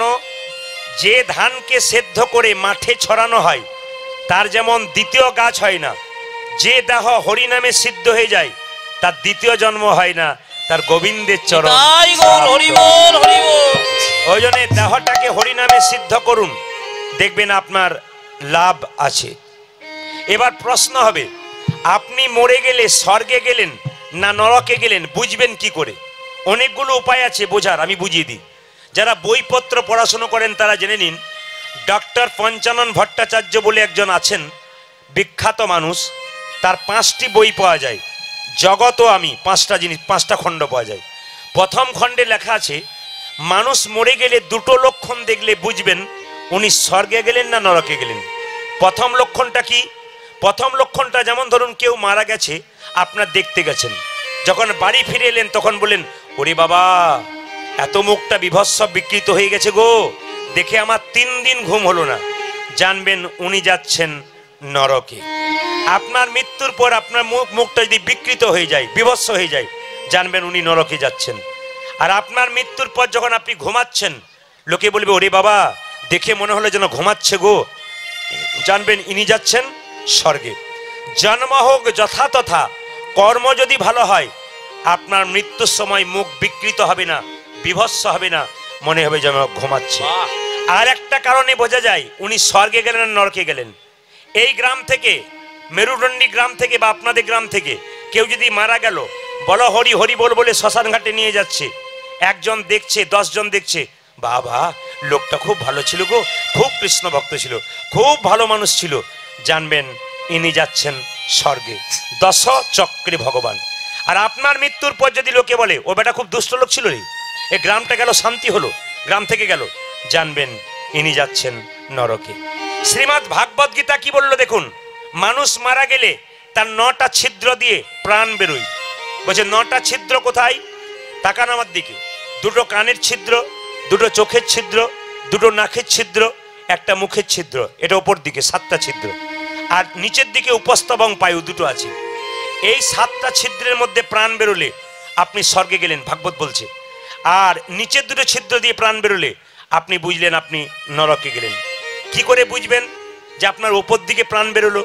দেখবেন যে কেউ মরে তখন তাকিয়ে মরে, বলে না বাবা ঘুমা ঘুমা, যেন মনে হচ্ছে তাকাচ্ছে গো, জানবেন চোখ দিয়ে প্রাণ বেরোলো। দেখবেন অনেকে মৃত্যুর সময় হাঁ করে মরে, হাঁ করে মরে। তো লক্ষ্য করুন, হাঁ করে মরে তার মানে মুখ দিয়ে প্রাণ গেল। কান ফুলে যায়, কান দিয়ে প্রাণ গেল। নাক ফুলে যায়, নাক দিয়ে প্রাণ গেল। এগুলো দিয়ে যদি প্রাণটা বেরিয়ে যায় তাহলে বুঝবেন উনি স্বর্গে গেলেন। আর মৃত্যুর সময় অনেকে দেখবেন পায়খানা প্রস্রাব করে দেয়। যখনই পায়খানা প্রস্রাব করে দেয় তখনই বুঝলেন উনি কিন্তু নরকে গেলেন। অনেকে দেখবেন মৃত্যুর সময় চমকে চমকে ওঠে, গায়ের লোকে বলে কি হয়েছে তোমার, এই কে যেন আমায় ভয় খাওয়াচ্ছে। তার মানে যমরাজ বারবার বলছে আর তো সময় নাই, যেতে হবে। মৃত্যুর সময় ভয় খেলে ভাগবত বলছে উনি নরকে যাচ্ছেন। এই জন্য এইসব কথাগুলো জানার পর আপনাদের শিখে নিতে হবে যে মানুষকুলে জন্ম নিয়েছি, কর্মটা ভালো করতে হবে। বলা তো যায় না কখন আমরা চলে যাব। মহাপ্রভুর ছবি দেখেছেন? জোরে বলুন হ্যাঁ না না। আচ্ছা, ছবিতে হাতগুলো নিচের দিকে থাকে না উপর দিকে থাকে? একবার দেখানো যাবে ভাইরা, একবার দেখানো যাবে? হ্যাঁ, সবাই দেখেছে। আচ্ছা নামান। আচ্ছা, মহাপ্রভু হাতটা তুলে আছে। একজন ভক্ত জিজ্ঞেস করছে, ঠাকুর তুমি যে হাতটা তুলে আছো তোমার হাতে ব্যথা হয় না? বলে ব্যথা আবার হয় না? বলে তাহলে নামাও। বলছে কি করে নামাবো, তোরা তুলছিস না তাই নামাচ্ছি না। ও ঠাকুর এই দেখো তুলে দিলাম, এবার নামাও। বলছে না না, তোরা তো নামালি, তোদের পেছনে যারা, আপনাদের বলি নাই কিন্তু, বলছে তোদের পেছনে যারা আসছে তারা তুলবে না। পেছনে আসছে মানে মহাপ্রভু বলল পরের জন্মে যারা জন্ম নেবে আমার যদি হাত তোলা না থাকে তাহলে তুলবে না। তাই জন্ম জন্মান্তর ধরে আমি হাত। তাহলে শুধু মহাপ্রভু আমাদের জন্য হাত তোলে নাই, এর পরের জন্মে যারা আসবে তাদের জন্য তুলছে। আমরা যারা এসছি তাদের জন্য তুলে আছে, যারা আগে এসছে তাদের জন্য তুলে আছে। আচ্ছা মায়েরা, হাত আমরা তুলি কখন বলুন তো? যখন দেখবেন রাস্তা দিয়ে টোটো অটো পেরোয়, ও দাদা এই মেরুদণ্ডিতে কীর্তন হচ্ছে, একটু যাওয়া যাবে? এই যে আপনাকে বলছি, হাত তুলবেন। আর হাত তুলি কখন? যখন দেখবেন আপনারা ওই কেউ জলে ডুবে যাচ্ছে, জলে, তখন দেখবেন হাত তোলে। আর হাত তোলে কখন? আর হাত তোলে দেখবেন যখন কেউ বোঝা নিয়ে যায়। আপনারা একটু হ্যাঁ হু দেবেন। মহাপ্রভু কি জলে ডুবে গেছিল? যাক, আপনারা যে জানেন তার জন্য আমি খুব খুশি। আচ্ছা, মহাপ্রভু হাতে কোনো বোঝা ছিল? একটু জেনে বলুন। দু চারজন চুপ চুপ করে আছে, মনে মনে ভাবছে চুপ থাকাটাই বুদ্ধিমানের কাজ। উনি যা বলছেন বলুন, আমাদের কোনো হ্যাঁ হু বলার দরকার নেই। একজন হ্যাঁ বলছে, তুই চুপ করে থাক, একবারে হ্যাঁ বলবি না, এই দিয়ে তাকাবেন। এখন কথা হচ্ছে কি, মহাপ্রভু হাতে বোঝা নিয়েছিল। প্রদীপ বাবু দেখতে পাচ্ছি না কেন? কি করে দেখবেন? যে চোখে টিভি সিরিয়াল দেখে ওই চোখে কখনো বোঝা দেখা যায় না? না, বোঝা দেখা যায় কোন চোখে? বলছে এক ট্রাক বালিতে যদি এক হাত চিনি ছুঁড়ে দেওয়া যায়, আর চিনি আর বালি যদি একসঙ্গে মিশিয়ে দেওয়া যায়, চিনিকে কি কেউ পারে চিনিতে এক ট্রাক বালিতে? জোরে বলবেন হ্যাঁ না না। একজন পারে, পিপিলিকা পারে চিনিকে চিনিতে এক ট্রাক বালিতে। পিপিলিকার মতো গৌর ভক্ত যারা হয় তারা একমাত্র বুঝতে পারে মহাপ্রভুর ভাবটি কেমন। মায়েরা বুঝতে পারবেন। আপনার বাবা যখন বাড়িতে আসে, আপনার যদি মিষ্টি, আপেল, কলা, লেবু, আপনি যা খেতে ভালোবাসেন তাই নিয়ে আসে, কিন্তু আর একটা জিনিস বাবা নিয়ে আসে, ওটা কি বলুন তো? ওটা কিন্তু অনুভব করতে হয়, প্রেম আর ভালোবাসা। মহাপ্রভু হাতটা তুলে প্রত্যেকটা জীবের জন্য প্রেম ভালোবাসা নিয়েছে। কাল সকালবেলা থেকে বাচ্চা ঘুম থেকে উঠছে না, চুলে ধরে কানে ধরে মারতে মারতে উঠাবেন না, অন্তত বলবেন হরে কৃষ্ণ, ওঠ বাবা, হরে কৃষ্ণ, সকাল হয়েছে ওঠো, হরে কৃষ্ণ। আপনি বলবেন, আপনার বলাতে ও শুনবে, আপনার শোনাটা আরো বাড়ি কেউ শুনবে, কৃপা হয়ে যাবে। কিংবা একজন একজনকে ফোন করছেন, হরে কৃষ্ণ কিংবা জয় নিতাই, ওপাশ থেকে কেউ যদি বলে কবে থেকে নিতাই হলি, বলে আজ থেকে আরম্ভ করলাম, তুই আরম্ভ করবি। 10 দিন বলতে বলতে ও দেখবেন একদিন জয় নিতাই বলবেই, এই নিয়ম। আর একবার যদি ও বলতে শুরু করে ও আর ভুলবে না। ঠাট্টা করেও যদি বলে, একবার ঠাট্টা করে বলতে বলতে শুরু করলে একবার বলেই ফেলবে, এটা নিয়ম। এই জন্য কাল থেকে যে যাকে দেখবেন সকালবেলায় জয় নিতাই বলবেন। আরে বলতে শুরু করুন না, পাশের কে বলছে না বলছে সেদিন নজর নেই, আপনি বলতে শুরু করুন। লজ্জা করবেন না, লজ্জা ঘৃণা ভয় তিন থাকতে নয়। মহাপ্রভু শিখিয়েছেন, আপনি আচরি ধর্ম অপরে শেখাই, আপনি না আচরিলে অপরে শেখানো না যায়। একজন ঠাকুমা রামকৃষ্ণ পরমহংসদেবের কাছে তার একটা 5 বছরের নাতিকে নিয়ে এসছে। ঠাকুর, আমার নাতিটা খুব মিষ্টি খেতে পছন্দ করে, একবার বলে দাও তো যেন মিষ্টি না খাই।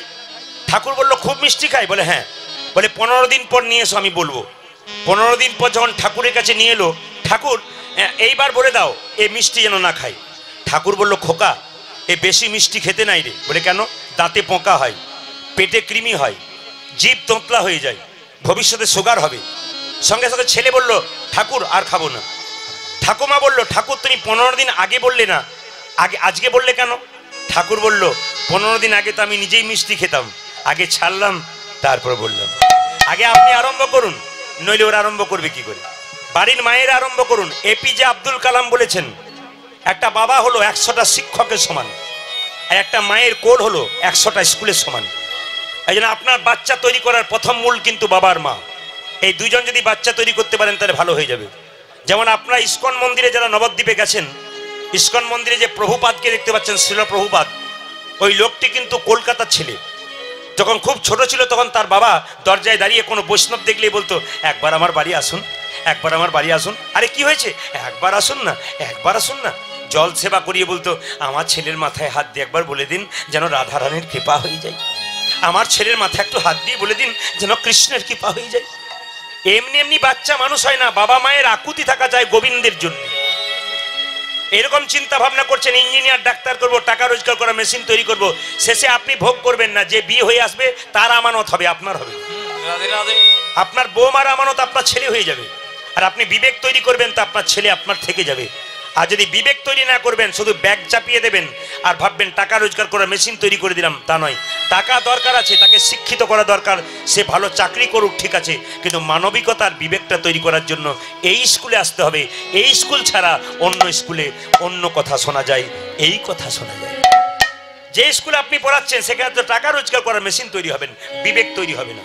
যদি তাই হয়, কত ইঞ্জিনিয়ার, কত ডাক্তার, কত মাস্টার তার মা বাবা না খেতে পেয়ে মরছে, বৃদ্ধাশ্রমে ঘুরে বেড়াচ্ছে, আর নিজেরা সুখে রয়েছে।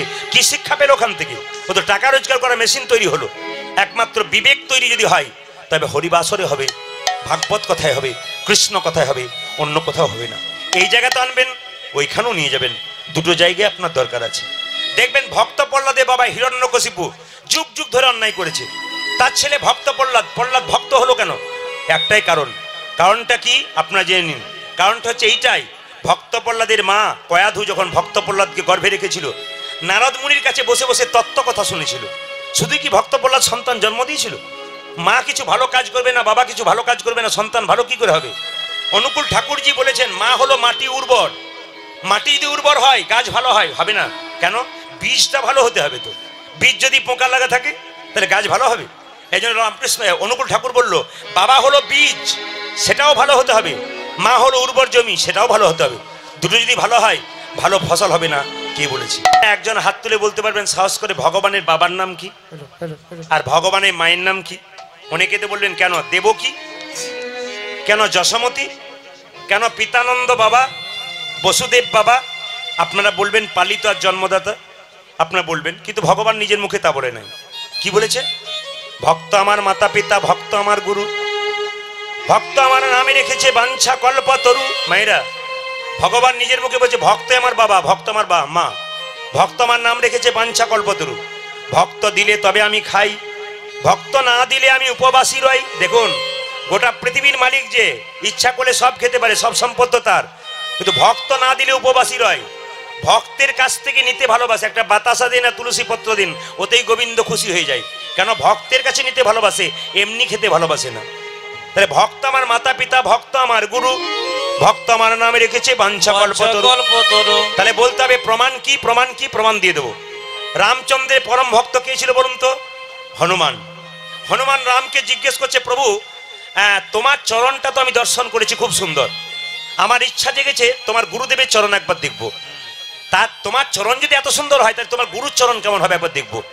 এই বলে কি করেছে দেখুন, তার গুরুদেবের চরণ দেখবো বলে রামচন্দ্রকে বলেছে। রামচন্দ্র বলে, শোন হনুমান, এইখান থেকে সরজু নদী চলে যা, সরজু নদী পার হয়ে একটা পর্বত দেখতে পারবি, ওর গুহাতে দেখবি আমার গুরুদেব পাগুলোকে বাইরের দিকে লম্বা করে শুয়ে আছে, আর মাথাটা কাপড় দিয়ে ঢাকা আছে। তুই কি দেখবি?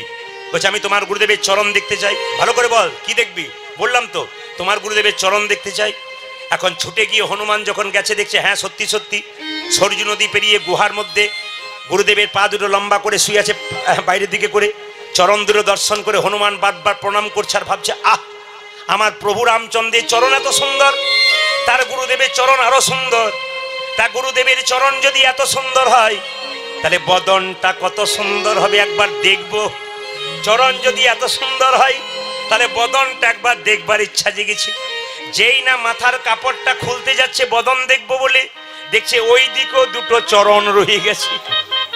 হনুমান খালি তাকাচ্ছে আর মনে মনে ভাবছে, প্রভু রামচন্দ্রের গুরুদেবের কি মাথা নাই, খালি পা আছে, এদিকেও পা ওদিকেও পা। খালি দেখছে খুলে খুলে, এদিকেও পা ওদিকেও পা, ওদিকেও চরণ ওদিকেও চরণ। ছুটে এসে বলছে, প্রভু গেছিলাম, দেখলি? হ্যাঁ, চরণ দেখবার ইচ্ছা হলো, এত সুন্দর চরণ। মাঝে আমার ইচ্ছা হলো বদন দেখবো, বদনটা কাপড় দিয়ে ঢাকা ছিল, দেখলাম ওই দিকেও দুটো চরণ। তোমার কি গুরুদেবের মাথা নাই, খালি পা আছে? সঙ্গে সঙ্গে রামচন্দ্র বলছে, হ্যাঁ রে হনুমান, তুই যাবার সময় আমায় কি বলেছিলি? তুই বলেছিলি চরণ দেখবো, তুই কি বলেছিলি? বদন দেখবো। তুই বদন দেখবো বললে তোকে বদনে দেখাতাম, তুই চরণে দেখে নিয়েছিস। লক্ষ্য করুন, সঙ্গে সঙ্গে বলছে, আমি তোমার গুরুদেবের বদন দেখতে চাই। তবে যা, বলে কোথায়? সরজু নদীর জলে এমনি করে তাকাবি, দেখবি তুই আমার গুরুদেবের বদন দেখতে পাবি। আচ্ছা বলুন তো মায়েরা, হনুমান বারবার জলের দিকে তাকাচ্ছে, আপনারা জলের দিকে তাকালে কার মুখটা দেখতে পান? জোরে বলুন। ভূতের মুখ দেখতে পান। ভূতের, যখন ভূতের বলেছি মায়েরা বলছে হ্যাঁ হ্যাঁ, মানে আপনি যা বলছেন ঠিকই বলছেন, ভুল বলছেন না। আমি কি বলছি না বলছি ওটা বিচার করবেন আপনারা, ভুল বলে দেবো তো আমি, আপনারা ঠিক করবেন, কারেকশন করবেন। এই যে তাকান মায়েরা, সবাই লক্ষ্য করুন। হনুমান যখন তাকাচ্ছে দেখছে খালি আমার মুখটা দেখতে পাচ্ছি, জলটা ঘ্যাঁটলাচ্ছে, তাহলে ভেতরে শুয়ে আছে বোধ হয়, উঠাবার চেষ্টা করছে, দেখছে নাই, জলটা স্থির হচ্ছে, আবার নিজের মুখটা দেখতে পাচ্ছে। কিছুক্ষণ পরে কি করেছে, এসে বলছে, প্রভু তোমার গুরুদেবের বদন দেখতে পেলাম না। বলে কি দেখলি? খালি আমার পোড়া মুখটাকে দেখতে পাচ্ছি। সঙ্গে সঙ্গে হনুমানকে রামচন্দ্র বলছে, হ্যাঁ রে হনু, ভক্ত আমার মাতা পিতা, ভক্ত আমার গুরু, ভক্ত যদি আমার গুরু হয়, তুই তো আমার ভক্ত, তুই তোর বদন দেখবি না তো কি আমার বদন? জয় গৌর হরি বল হরি বল। এই জন্য নিবেদন আপনাদের সামনে, এ শুধু আপনাদের বসিরহাট নয়, আমি যত জায়গায় যাচ্ছি, পাঠিয়াতে এসেছিলাম, ওখানে প্রচুর ভক্ত, ওখানে চেয়ে ডবল হয়ে গেল, জায়গাটা বড় আছে, একটু ছোট ছিল, ওখানে অনেকে জায়গা পায়নি, বহু মানুষ ঘুরে গেছে। আমি কালকে যেখানে ছিলাম দক্ষিণ চব্বিশ পরগনাতে একটা বিরাট ফুটবল গ্রাউন্ডে গান, প্রচুর মানুষ ঘুরে গেছে, যতজন বসে আছে ততজন ঘুরে গেছে, এত মানুষের ঢল প্রত্যেকটি জায়গাতে। আশীর্বাদ করুন আমাকে, প্রার্থনা করুন সাধুগুরু বৈষ্ণবের চরণে, যেন কৃষ্ণ কথা হরি কথা গাইতে পারি। আমি শুধু একটা কথা আপনাদের বলতে চাই, এদিকে তাকাবেন। আমরা 7 জন বন্ধু মিলে ইংরেজিতে এমএ করেছিলাম, বিএড করেছিলাম। 6 জন কিন্তু স্কুলের শিক্ষক, 2 জন প্রফেসর, একটা মেয়ে একটা ছেলে, আর বাকি একটা মেয়ে শিক্ষক, বাকি একটা 3টে ছেলে শিক্ষক। কিন্তু লক্ষ্য করুন, আমি কিন্তু নই, আমি ওদের মধ্যে সেকেন্ড ছিলাম, কিন্তু আমি হই নাই। তা আমি যখন কীর্তন শুরু করেছিলাম ওগুলো বাদ দিয়ে, আমি তো চান্স পেয়েই যেতাম।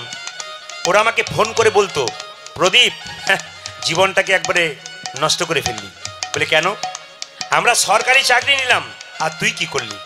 আমার তোরা তো সরকারি চাকর হলি, আমি এমনের জন্য চাকর হলাম যার জন্য সাধুগুরু বৈষ্ণবের চরণ ধরি মাথায়। আজকে ওরা আমাকে ফোন করে বলে, প্রদীপ আমরা জীবনে একবার মালা পড়েছি আর তুই প্রতিদিন মালা পড়িস। আমরা হ্যাঁ রে, যেদিন তুই প্রথম মালা পড়েছিলি ও মালার কেমন আনন্দ, বলছে ওটা আকন্দা ফুলের মালা, ওর যে কি জ্বালা একমাত্র আমরা বুঝতে পারছি। আর তুই যে মালাটা পড়ছিস প্রতিদিন, ওই মালা আমাদের পড়তে ইচ্ছে করছে। আমি চলে আয়, আমার কাছে চলে আয়, বসবি। বলে সময় নাই তো, বলে পরের জন্মে চেষ্টা কর, যদি হয়তো হবে। মানে তাই গো হরি বল। একটা সুন্দর কথা বলি। আচ্ছা, সম্রাট আলেকজান্ডারকে দেখেছেন? জোরে বলুন হ্যাঁ না না। নাম শুনেছেন? বাবারা শুনেছেন? আর দারুণ শিক্ষা দিয়ে গেছিল, শিক্ষাটা বলে লীলার দিকে যাব, মন দিয়ে শুনবেন। সম্রাট আলেকজান্ডার মৃত্যুর সময় যখন হসপিটালে ভর্তি ছিল, তার মন্ত্রী জিজ্ঞেস করেছিল যে আপনি যে মরে যাবেন কিছু বলতে চান? বলছে আমার মৃত্যুর পরে আমার 3টি ইচ্ছা আছে, পূরণ করে দিবি। কি কি? আমি এদিকে আমি যখন মরে যাব আমার মৃতদেহটা যেন ডাক্তাররা কাঁধে করে নিয়ে যায়। দ্বিতীয়, আমি যখন মরে যাব লোককে চিত হয়ে শুয়ে নিয়ে যাওয়া হয়, আমাকে উপর হয়ে শুয়ে হাতগুলো এরকম করে করে দুলতে দুলতে নিয়ে যাবে। বেশ, মেনে নিলাম। আচ্ছা আর কি? আমি যখন মরে যাব আমি যে পয়সা রোজগার করলাম আমার পেছন পেছন ছড়াতে ছড়াতে নিয়ে যাবি। এখন মন্ত্রী জিজ্ঞাসা করলো, স্যার আপনি যখন মরে যাবেন আপনার মৃতদেহ ডাক্তাররা কাঁধে করে নিয়ে যাবে কেন? ভালো করে শুনবেন, ডাক্তাররা কেন কাঁধে নিয়ে যাবে? তখন আলেকজান্ডার বলেছিল, আমি যখন মরে যাব আমার মৃতদেহ ডাক্তাররা কাঁদিয়ে নিয়ে যাবে একটা কারণে, বলে কি, আমি জগৎকে দেখাতে চাই আসে যদি ডাক্তার তবে কি করিবে, জেনে বলুন, ডাক্তার আসে যদি ডাক্তার কি করিবে, ডাক্তার। ডাক্তাররা কাঁদে নিয়ে দেখাতে যাই। উত্তম কুমার মহানায়ক মারা গিয়েছিল, তার ডাক্তারকে জিজ্ঞেস করা ছিল আপনি বাঁচাতে পারলেন না? বলে এর আগে 23 বার বাঁচাচ্ছি, আর পারলাম না। বলে কেন? তার ডাক যদি আসে আমার বাঁচার কোনো ক্ষমতা নাই। এইবার লক্ষ্য করুন, তৃতীয়টা বলল আমি যখন মরে যাব হাতটা এরকম করে দুলতে দুলতে যাবে, কেন জানিস? আমি জগৎকে দেখাতে চাই আমি রাজত্ব লাভের জন্যে কত মেয়ের স্মৃতি সিঁদুরকে নিলাম, কত স্বামীকে মেরে দিলাম, কত বাচ্চাকে বাবা হারা করলাম। লক্ষ্য কর, এত যে করলাম, আমি যাবার সময় কি নিয়ে গেলাম? খালি হাতে এলাম, খালি হাতে গেলাম। আমি জগৎকে শেখাতে চাই, আলেকজান্ডার শিখিয়েছিল। আমি যখন মরে যাব, আমার মৃতদেহ যখন বড় হরি হরি বলে যাবে, তখন পেছনে যেন পয়সা ছড়াতে ছড়াতে যায়। আপনাদের বসিরহাট এলাকাতে কেউ মারা গেলে পয়সা ছড়ায়, জোরে বলুন, পেছনে পেছনে একটু জোরে বলুন। হ্যাঁ না? কোনগুলো ছড়ায়? অচল পয়সা না সচল পয়সা? 1 টাকাগুলো। আপনাদের তো 1 টাকাগুলো ছড়ায়, আমাদের যেগুলো চলে না সেগুলোকে ছড়াই আমরা, সেগুলো আমরা বুঝতে পারি না। তাই আপনাদের কাছে নিবেদন রইল, এই মিলনের জায়গাটাতে সবাইকে বলবো মাথায় কাপড়টা দিন আরেকবার। ভগবান শ্রীকৃষ্ণ রাধারানীর সঙ্গে মিলন করবে একবার প্রেম সে। আমি সবার কাছে চাইছি একসঙ্গে বৈষ্ণব বাবাজিরা রয়েছেন, সবাই মিলে একবার একসঙ্গে বসে উলুধ্বনি দিন জোরে একবার প্রেম সে।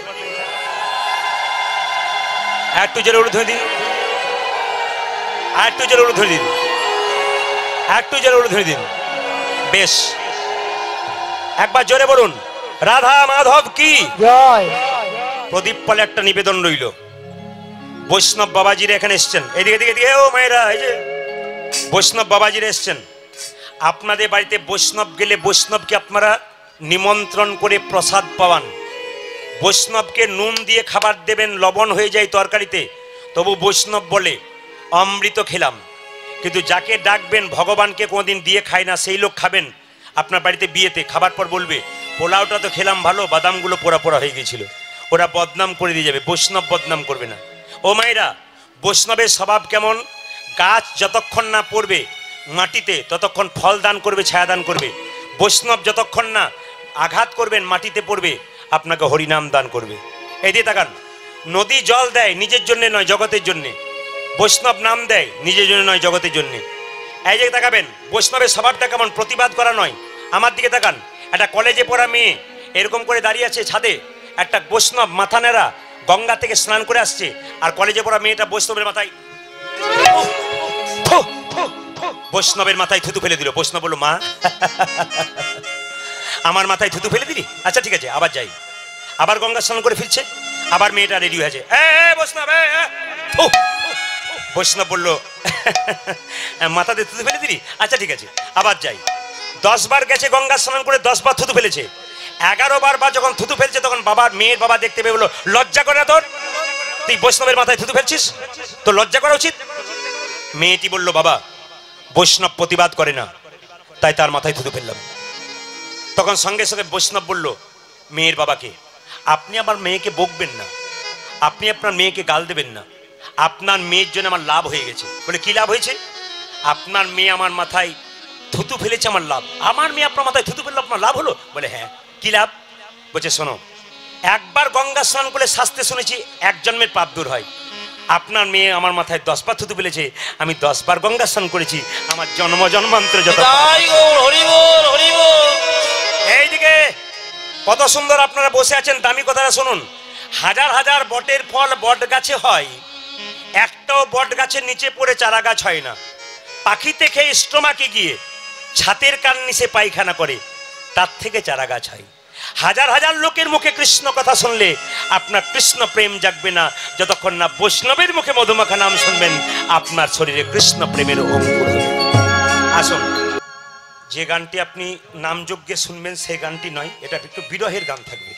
এর মধ্যে আপনাদের আনন্দ দেওয়ার চেষ্টা করব। 3 জন জামাই 3 জন মেয়ে। আমি 2 জন জামাইয়ের নাম খুব ভালো জানি, তৃতীয় জামাইটার নাম আমি খুব একটা জানি না। একজন আমাদের তরুণদা, সোনাদা, আর ছোট জনের নাম আমার মানে জানা নেই, এলো আমার সঙ্গে পরিচয় হয়েছে। যাই হোক 3 জন সুবিধা, যাক 3 জন এসেছে। এনারা শাশুড়ি মাতা এখনো বেঁচে আছেন। আমি প্রার্থনা করব আপনাদের কাছে যে ওনাকে আপনারা মায়ের আসনে রাখুন। মেয়ে পেয়েছে, মেয়ে দিয়ে ছেলে পেয়েছে, সম্মানটুকু রেখে দিন ওনার, আপনারাই তার ছেলে হয়ে রইলেন। আসুন, আজকে লীলাটির নাম হচ্ছে, একজন জিজ্ঞেস করছে প্রদীপ বাবু আজকে আপনি কি পালা করবেন? তো বললাম পালা তো আমি, এই পালা জানেন না? না আমি তো পালা জানি না। পালা জানেন না? আমার লীলা জানি। কীর্তনের কেউ জিজ্ঞেস করবেন না যে কি পালা হবে, বিষয় হবে কিংবা লীলয় হবে কিংবা আলোচনা হবে, এটা হচ্ছে কীর্তনের ব্যাপার। যারা প্রকৃত ভক্ত তারা জিজ্ঞেস করে। এদিকে তো লক্ষ্য করুন, পালা হচ্ছে দুটো, আপনারা তো সবাই জানেন, একটি আসার একটি যাওয়ার। একটু ভেবে বলুন তো খুব ঠান্ডা মাথায়, যারা কীর্তন শুনতে এসছেন তাদের কোন পালাটা শেষ হয়েছে, আসারটা না যাওয়ারটা? জেনে বলুন। অনেকে ভাবছে ফোন নাম্বারটা দিন, ফোন করে কাল বলবো, মাথায় ঢুকছে না। আসারটা না যাওয়ারটা? আসারটা। এবার বাকি আছে কোনটা জোরে বলুন। আমি একটু জোরে শুনতে চাই, বাকি আছে কোনটা? আর একটু জোরে বলুন। এতই যদি বুঝছেন যাওয়ারটা বাকি আছে, তাহলে সাদা চুলে গোদরেজ নিচ্ছেন কেন? এত যদি বুঝছেন, নাকি সবই বুঝছি কিন্তু আমরা করি। আসুন, লীলাটির নাম হচ্ছে ভগবান শ্রীকৃষ্ণের মথুরা গমন, মাথুর লীলা। একজন বয়স্ক বাবা বললেন পদাবলীর মধ্যে গান গাইবেন, আপনার কাছে শুনতে আমরা চাই। ভক্ত লীলা তো অনেক শুনেছি আপনার কাছে, আজকে একটু কৃষ্ণ লীলা পদাবলীর মধ্যে শুনতে চাই। এই জন্য আপনাদেরকে যা বলি, আমাদের ভান্ডারে অনেক কিছুই আছে প্রভুর কৃপায়। আমি সবসময় এইটা নিয়েই থাকি, আমার কোনো চাপ নেই, না সংসারের চাপ না কোনো দায়িত্ব। তাহলে কি আপনি সংসার করেন না? আমি করেছি, যাকে করেছি উনি খুব পাকা মানুষ, এই জন্য আমার কোনো চাপ নিতে হয় না। এই জন্য আপনাদের কাছে নিবেদন রইল যে আমার এইটাই নিয়ে ঘাটাঘাটি, এইটাই নিয়ে আলোচনা, আপনাদের সামনে লীলাটি আলোচনা করব, তার নাম হচ্ছে মাথুর লীলা। আচ্ছা বাবা, ভগবান কৃষ্ণ রাধারানীকে ছেড়ে কত বছরের জন্যে মথুরায় গিয়েছিল? 100 বছরের জন্য। মা কালীকে মা বলেছেন, মা দুর্গাকে মা বলেছেন, হাত তুলে বলুন তো। মা দুর্গাকে মা বলেছেন, মা কালীকে মা বলেছেন, মা মনসাকে মা বলেছেন, রাধাকে কেউ কোনোদিন মা বলেছেন? জোরে বলুন। কিন্তু কারো জানা আছে যে রাধাকে মা বলা হয় না কেন? জানা আছে? এরপরে একদিন বায়না করবেন, বলে দিয়ে যাবো। আজ আর বলবো না, আজই বলে দিয়ে যাই। হ্যাঁ আজই বলবো, আজই। আমি না বলে তো যাবোই না। তো রাধাকে মা বলা হয় না কেন? 100 বছরের জন্য কৃষ্ণ ছেড়ে গেল কেন? একটু জেনে নিন। কৃষ্ণ আর রাধার সম্পর্কটি কি? কেউ বলে রাধা কৃষ্ণের মামি, আয়ান হচ্ছে মামা। একটু তত্ত্বগুলো জেনে নিন, আপনাদের পরিষ্কার হয়ে যাবে। অনেকে দেখবেন রাস্তাঘাটে ছেলে মেয়েদের একসঙ্গে বসে থাকা দেখে, অপরাধ নেবেন না, ঠাট্টা করে বলে রাধা কৃষ্ণের লীলা চলছে, ঠাট্টা করে বলে।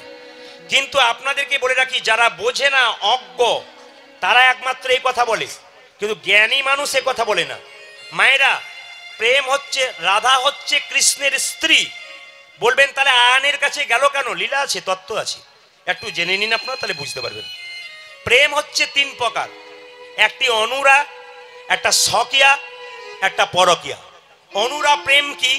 অপরাধ নেবেন না, বিয়ের আগে যে ছেলে মেয়ের মধ্যে প্রেম, স্কুল কলেজ রাস্তাঘাটে, ওটা অনুরা। স্বকীয়া প্রেম কোনটা? বিয়ের পরে স্বামী স্ত্রীতে যে প্রেম, ওটা স্বকীয়া প্রেম, ওটা আইনসম্মত, সমাজ মেনে নেয়। পরকীয়া প্রেম কাকে বলে? নিজের স্ত্রী থাকতে কোনো পুরুষ যদি পর স্ত্রীর সঙ্গে প্রেম করে, তাকে পরকীয়া প্রেম বলে। কোন স্ত্রী যদি নিজের স্বামী থাকতে তার পর পুরুষের সঙ্গে প্রেম করে, তাকে পরকীয়া প্রেম বলে। তাহলে আপনারা বলবেন তো, রাধার স্বামীর নাম ছিল আয়ান, আর কৃষ্ণের 16,108টা স্ত্রী ছিল, তাহলে কৃষ্ণ কেন 16,108টা স্ত্রী ছেড়ে রাধার সঙ্গে প্রেম করলো? আপনারা কেমন কীর্তন করছেন? এটা তো পরকীয়া প্রেম করছেন না। এই তত্ত্ব একটু আছে। কি তত্ত্ব? সত্য যুগে যেতে হবে। আয়ান ছিল সুতপা মুনি, তিনি ভগবানকে ডাকলেন, নারায়ণকে। নারায়ণ সন্তুষ্ট হয়ে বলল, সুতপা তুই কি চাস? বলছে তোমার স্ত্রী লক্ষ্মীকে আমার স্ত্রী রূপে দাও। সঙ্গে সঙ্গে নারায়ণ বলল, চুপ করো তুমি। বলে কেন? জগতের প্রত্যেকটা মানুষ আমার স্ত্রীকে মা বলে, লক্ষ্মী মা বলে, আর তুমি তাকে স্ত্রী রূপে গ্রহণ করছো। পৃথিবীতে ছেলেরা তার মাকে আর মানবে না, তাহলে এটার বাদ দিয়ে তুমি অন্য কিছু চাও। সঙ্গে সঙ্গে আয়ান বলে সুতপা বলে উঠলো, আমি এইটাই চাই, আমি আর কিছু চাই না, আমাকে এইটাই বরটাই দিতে হবে। দেবে? বর নেবে? তুমি যেমন বাঘা তেঁতুল, আমি সেরকম বুনোল। তোমার চাওয়া যেমন, আমার দেওয়া তেমন। আমার স্ত্রীকে তোমাকে দাপরে দিলাম, রাধা হবে, তোমার কাছে যাবে, তুমি হবে নপুংসক, আমি হব কৃষ্ণ। আমার রাধার সঙ্গে আমি প্রেম করে জগৎকে শিখিয়ে দেব যে পরকীয়া প্রেমের মধ্যে কি আনন্দ আছে। এই পরকীয়া প্রেমটা কিন্তু গোবিন্দের জন্য ভালো, আমাদের জন্য নয়। প্রধানমন্ত্রী যদি আপনার বাড়ি আসে বা মুখ্যমন্ত্রী যদি আপনার বাড়ি আসে, আপনি এক ভার দই আনলে দইয়ের তলানিটা দেবেন না ওপর অংশটা দেবেন? জোরে বলুন, কোনটা দেবেন? তলানিটা নাকি ওপর অংশটা দেবেন? শ্রেষ্ঠ মানুষের জন্য শ্রেষ্ঠ দরকার। আমরা তো শ্রেষ্ঠ নয়, তিনি শ্রেষ্ঠ। তার জন্য পরকীয়া প্রেমটাই কিন্তু দরকার, আমাদের জন্য কিন্তু নয়। এই জন্য তারা আপনারা জেনে নিলেন যে রাধা কৃষ্ণের কে হয়? স্ত্রী হয়। আয়ানের ঘরে দিল, আয়ানকে নপুংসক করলো।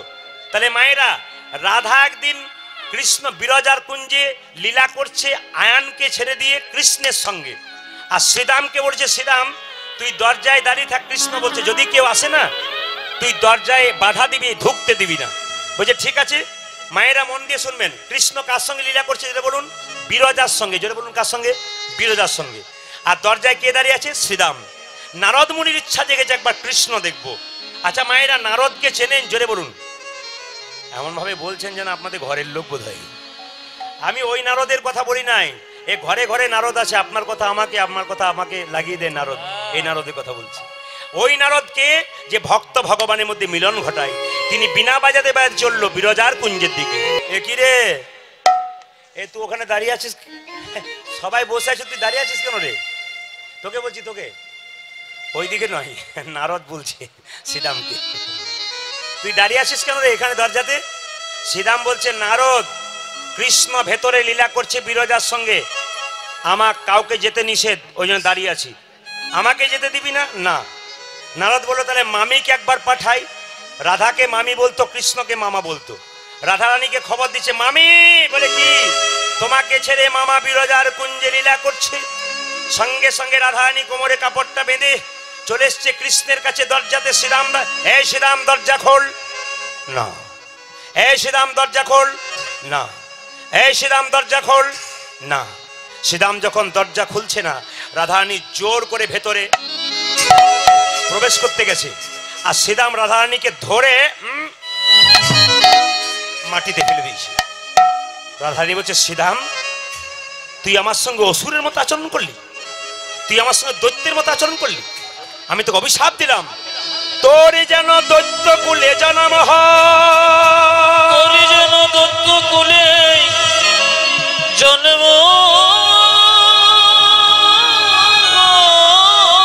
তোরে যেন দৈত্য কুলে জন্ম হয়, দৈত্য কুলে জন্ম ভাইরা, একজন হাত তুলে বলুন তো তুলসীর স্বামীর নাম কি ছিল? বাহ বাহ বাহ, আমার বাবারা তো জানে, দু একজন বোন কিন্তু জানে, খুব সুন্দর বলছে, শঙ্কচূড় দত্ত। ও মায়েরা, এই শঙ্কচূড় দত্ত পূর্বজন্মের শ্রীরাম ছিল, রাধারানী অভিশাপে দত্ত হলো। দেখবেন তুলসী পাতা, দেখবেন আপনারা তুলসী কিন্তু আর একটা কারণে, তুলসী গণেশকে মনে মনে খুব পছন্দ করতো, আমি তোমাকে বিয়ে করব। গণেশ একটু ভালো ছেলে, লক্ষ্মী ছেলে, সে কিন্তু ওইসব লাইনে নেই। সে বারবার প্রত্যাখ্যান করতো, না আমি তোমাকে বিয়ে করব না। যখন জোর করে লক্ষ্মী বারবার বলে আমি তোমাকে বিয়ে, বারবার যখন বলে বিয়ে করব, কে বলে বিয়ে করব? তুলসী যখন বারবার বিয়ে করব বলে, তুলসীকে বলে তোমার দৈত্য স্বামী হোক। দুটো কারণে দৈত্য হয়েছে। তখন তুলসী প্রতিজ্ঞা করে আমি সব পুজোতে যাব, তোমার পুজোতে যাব না। দেখবেন গণেশের পুজোতে কিন্তু তুলসী পাতা কোনোদিন যায় না। তাহলে দৈত্য কুলে জন্ম হোক যখনই বলেছে, তখন শ্রীরাম অভিশাপ দিয়েছে, রাধে, যাকে আমরা সবাই পৃথিবীতে মা বলে রেখেছি, তুমি মা হয়ে সন্তানকে এত বড় অভিশাপ দিলে, দৈত্য কুলে জন্ম হোক। আমি অভিশাপ দিলাম, তোমাকে পৃথিবীতে কেউ কোনোদিন মা বলে ডাকিবে না, কোনদিন কেউ মা বলে ডাকিবে না, কেউ কোনোদিন মা বলে ডাকিবে ডাকিবে না, কেউ তোমাকে মা মা বলে ডাকিবে না। রাধারানীকে মা বলা হয় না কেন? শ্রীরামের অভিশাপ থেকে রাধাকে মা বলা হয় না। কার অভিশাপ থেকে? জোরে বলুন মায়েরা, যে ঘুমাচ্ছে সে বলো, কার অভিশাপ থেকে বলা হয়? বলা হয় না শ্রীরামের অভিশাপ থেকে। কেউ যদি জিজ্ঞেস করা হয় রাধাকে মা বলা হয় না কেন, একবারে পরিষ্কার বলবেন শ্রীরামের অভিশাপ থেকে। এরপরে শ্রীরাম যে অভিশাপটা দিল, রাধারানী সহ্য করতে পারলো না। ওগো রাধে, যে কৃষ্ণের জন্য কাঙ্গালিনী হয়ে ছুটে এলে, আমি তোমাকে অভিশাপ দিলাম, সেই কৃষ্ণকে তুমি 100 বৎসরের জন্য হারাবে। হারাইবে।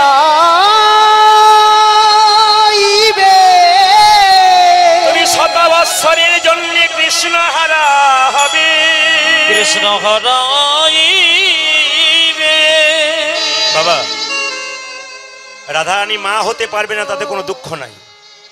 এরপর যে অভিশাপটা দিল রাধারানী আর সহ্য করতে পারল না, কেঁদে কেঁদে বলে উঠলো, ওগো শ্রীরাম, আমি মা হব না, মা হব আমার দরকার নাই, কিন্তু কৃষ্ণ ছাড়া আমাকে হতে বলিস না।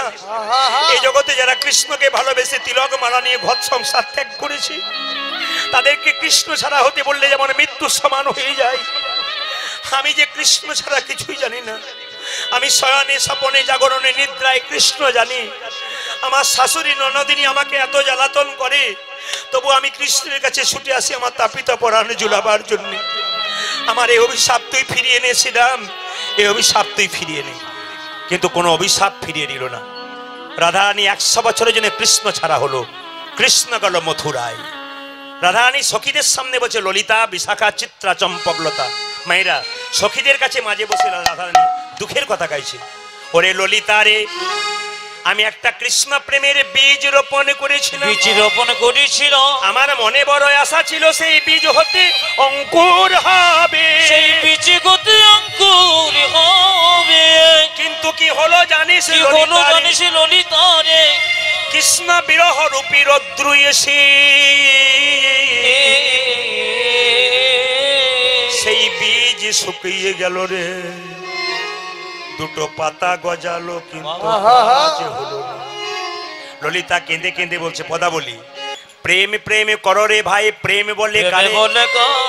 প্রেম জানতো মা যশোদা, যে প্রেমে গোপাল হয়েছিল বাধা, যে প্রেমে গোপাল বয়েছিল পিতানন্দের বাধা। এ জগতে যুবক যুবতীর মধ্যে যে প্রেম, সে কেবল চুলোচুলি করে মরে। কিন্তু ভক্ত ভগবানের প্রেম এমন প্রেম, যে প্রেমের কথা শুনলে একজন ভক্তকে জড়াইয়ে জড়াইয়ে ধরে গো। মায়েরা, একজন ভক্তকে জড়িয়ে জড়িয়ে ধরে। বলুন,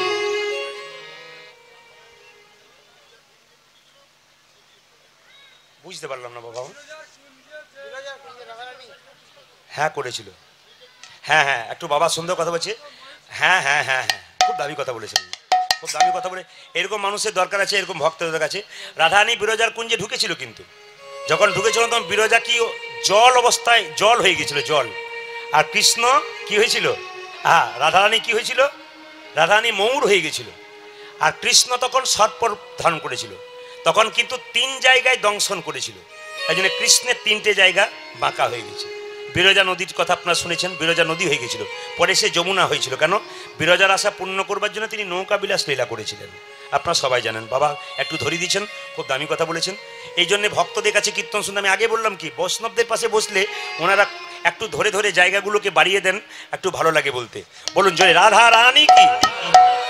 এ জগতে যুবক যুবতীর মধ্যে যে প্রেম, সে তো কেবল চুলোচুলি করে মরে, চুলোচুলি করে কিন্তু ভক্ত ভগবানের প্রেম এমন প্রেম, যে প্রেমের কথা শুনিলি একজন ভক্তকে জড়াইয়ে জড়াইয়ে ধরে। যদি কোনোদিন আপনাদের সুযোগ হয় মালদা জেলা যাবার, যদি কোনোদিন মালদা জেলা যাবার সুযোগ হয়, বৈষ্ণবরা যায়, আসর এরকম উঁচুতে হয় না, একবারে মাটিতেই হয়। যত 10,000 20,000 লোক হলো মাটিতে হয়। কেন হয় বলুন তো? কীর্তন হচ্ছে আদান প্রদানের ব্যাপার। মানে ভক্তরা জড়িয়ে ধরে এমন কাঁদবে না, কীর্তনটা অনেক ওপর উঠিয়ে দেবে। এই জন্য শাস্ত্র বলছে কীর্তন শুনতে গেলে মাথায় রাখতে হবে মা, যুধিষ্ঠির মহারাজ পঞ্চপাণ্ডবের মধ্যে তিনি ছিলেন স্থির ব্যক্তি, তিনি ভগবান পেয়েছিলেন। আর দুর্যোধন ছিলেন চঞ্চল ব্যক্তি, তিনি ভগবান হারালেন। তাই কীর্তন শুনতে শুনতে যাদের মন চঞ্চল হয় তারা দুর্যোধনের লাইনের লোক, এরা গোবিন্দ হারা হবে প্রত্যেক সময়। আর যুধিষ্ঠিরের মতো স্থির হয়ে যারা বসবে, না ঘড়ি দেখবে, না আকাশের দিকে তাকাবে, না দেখবে আমার পেছনে কে এসছে তার সঙ্গে বাড়ি যেতে হবে, এনারা স্থির ব্যক্তি, এনারা পাবেন। তবে একটা কথা বলি, রাজা দশরথ, আপনাদের কাছে নিবেদন, কীর্তন চলাকালীন পাশে পাশে কেউ গল্প করবেন না। যদি কেউ গল্প করে সেই লোকটাকে, রাজা দশরথ যখন সিংহাসনে বসে আছে, আয়না দিয়ে একদিন দেখছে মুকুটটা হেলে গেছে, এখানকার চুলটা পেকে গেছে, দরকার নাই, এবার রাজত্ব ছাড়তে হবে, রামকে রাজা করব। মায়েরা, পরের দিন রামের রাজ্যাভিষেক হবে, আর সেই সময়টাতে লক্ষ্য করুন একজন মালা গাঁথছে। আপনারা উত্তরটা দেবেন এখনই, দেখি কেমন পারেন, বাবারা বলবেন না মায়েরা বলবেন। মালা গাঁথছে একজন, কেন? রামের গলায় পরাবে বলে। একটা মেয়ে এসে বলছে, এ কই কই মালা গাঁথছিস? হ্যাঁ। কেন রে? রামের গলায় পরাবো, কালকে রাম রাজা হবে। দেখুন মনটা কই কই রামের প্রতি আছে, কিন্তু বিষ ঢালতে শুরু করলো একটা মেয়ে। কি রাম রাজা হলো তো তোর কি গেল? আরে কৌশল্য হবে রাজমাতা, তুই ভিখারিনী হবি, দরকার কি? রাজা দশরথ যুদ্ধ থেকে ফিরেছিল, তোর দুটো ভাই, তোর বর পাওনা ছিল। একবারে পুত্র ভরতে সিংহাসন লাভ, একবারে ভরতে 14 বছরের জন্য কার রামচন্দ্রের কি বনবাস। আচ্ছা বলুন তো মা, কানে বিষটা ঢাললো যে, তার নাম কি? জোরে বলুন। যদি আপনার পাশে কেউ কীর্তন শুনতে, আপনি খুব মন দিয়ে কীর্তন শুনছেন, পাশে দিয়ে কেউ গল্প করে, খোঁচাকুচি করে, বুঝবেন মন্থরার পার্টি আপনার পাশে বসে আছে। ঘরে ঘরে, কিন্তু এখন অপরাধ নেবেন না, ঘরে ঘরে কুজি মন্থরা চাষ হচ্ছে। এখন ঘরে ঘরে কুজি মন্থরা চাষ হচ্ছে। আর এগুলো পাচ্ছে কোথা থেকে? সিরিয়াল থেকে।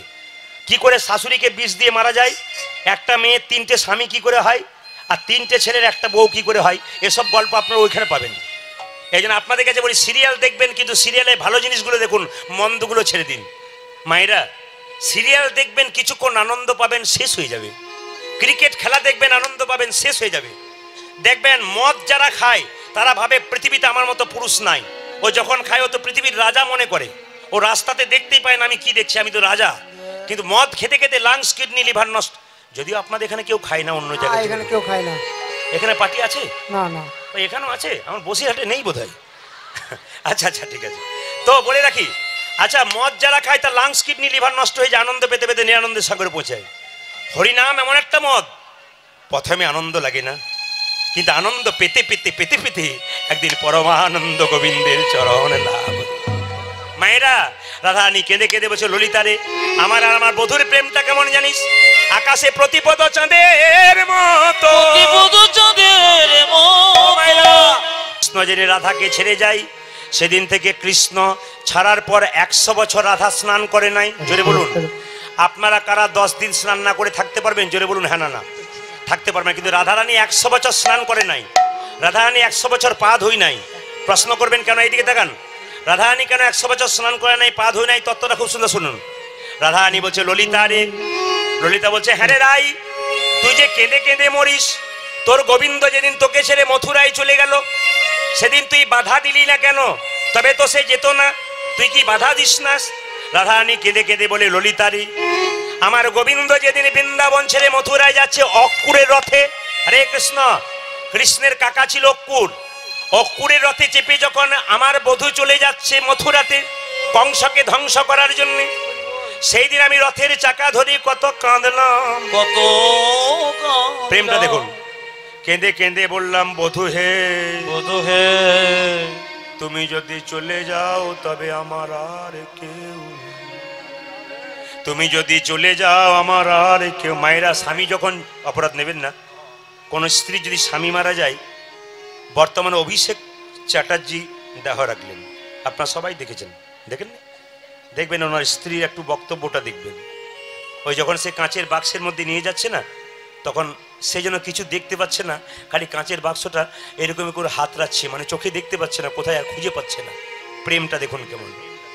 স্বামী যখন চলে যায় স্ত্রীর যেমন অবস্থা হয়, প্রকৃত সতীসাধ্যী স্ত্রী, সেরকম রাধারানী কেঁদে কেঁদে বলছে, ললিতা রে, আমি অক্কুরের রথে চেপে যখন গোবিন্দ চলে যাই, আমি রথের চাকা ধরে কত কাঁদিলাম, আমি রথের চাকা ধরে কত কাঁদিলাম, ওরে ললিতা রে, ললিতা রে,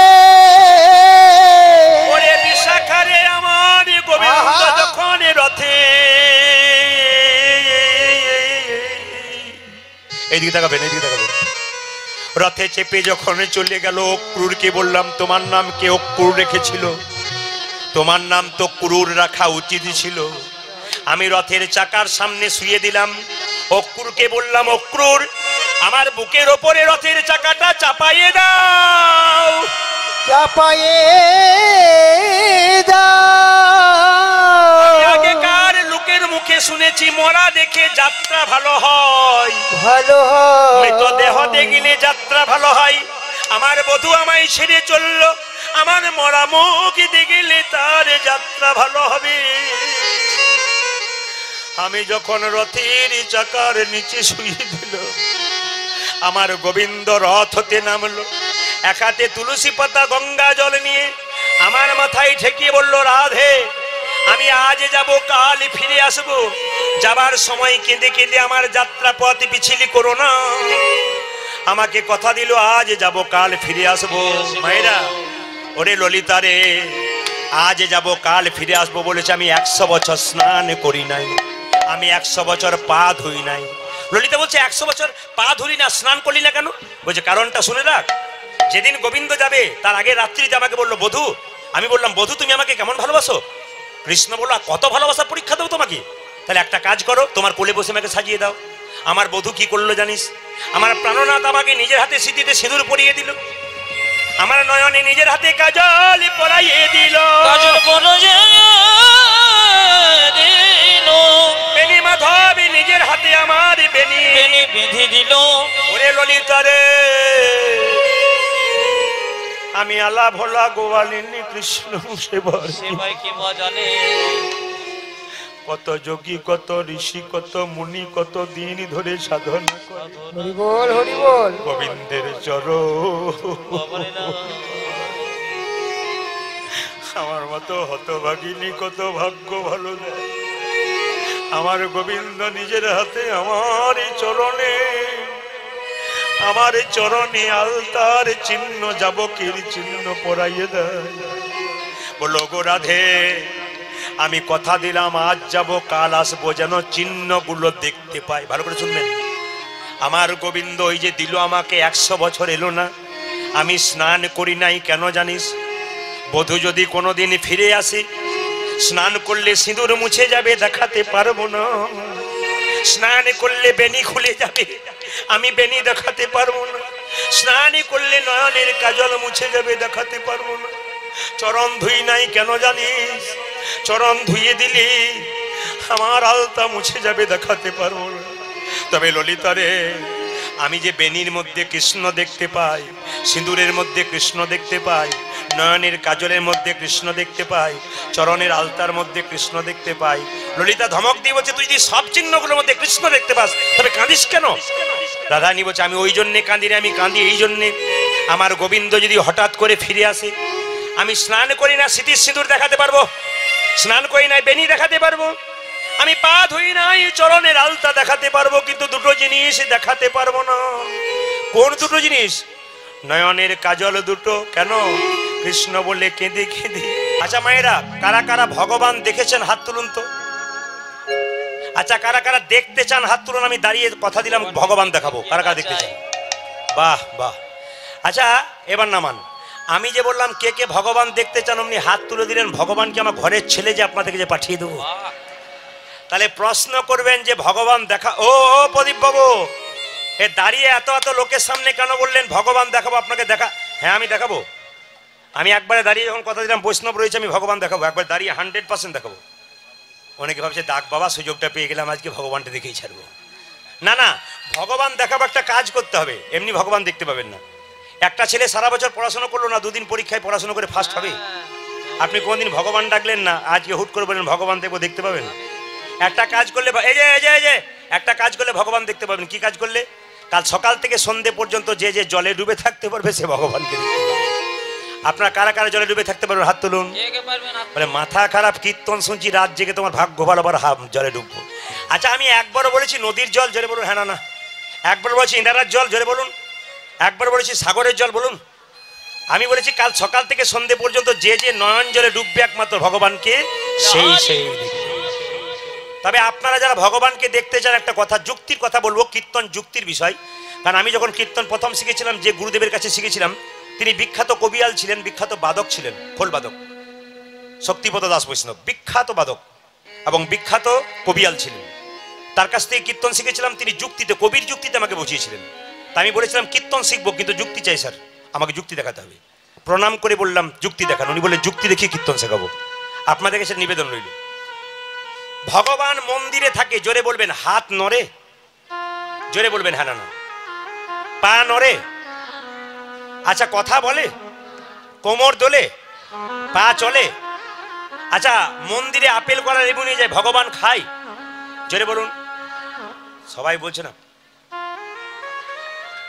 দু চার জগা দেখি। মানে খায়ও বল, মানে একটা তো হবে, ইয়েস অন্য কিছু একটা তো হবে নাকি? এই দিয়ে দেখান, ভগবান খায়, যদি বলুন, আবার সাহস করে বলুন খায়। যদি খায় না তাহলে কাল থেকে আর নিয়ে যাবেন না। ভগবান খায় না, ভগবান দেখে কি ভাব নিয়ে এসছে, প্রেমের না অহংকারের।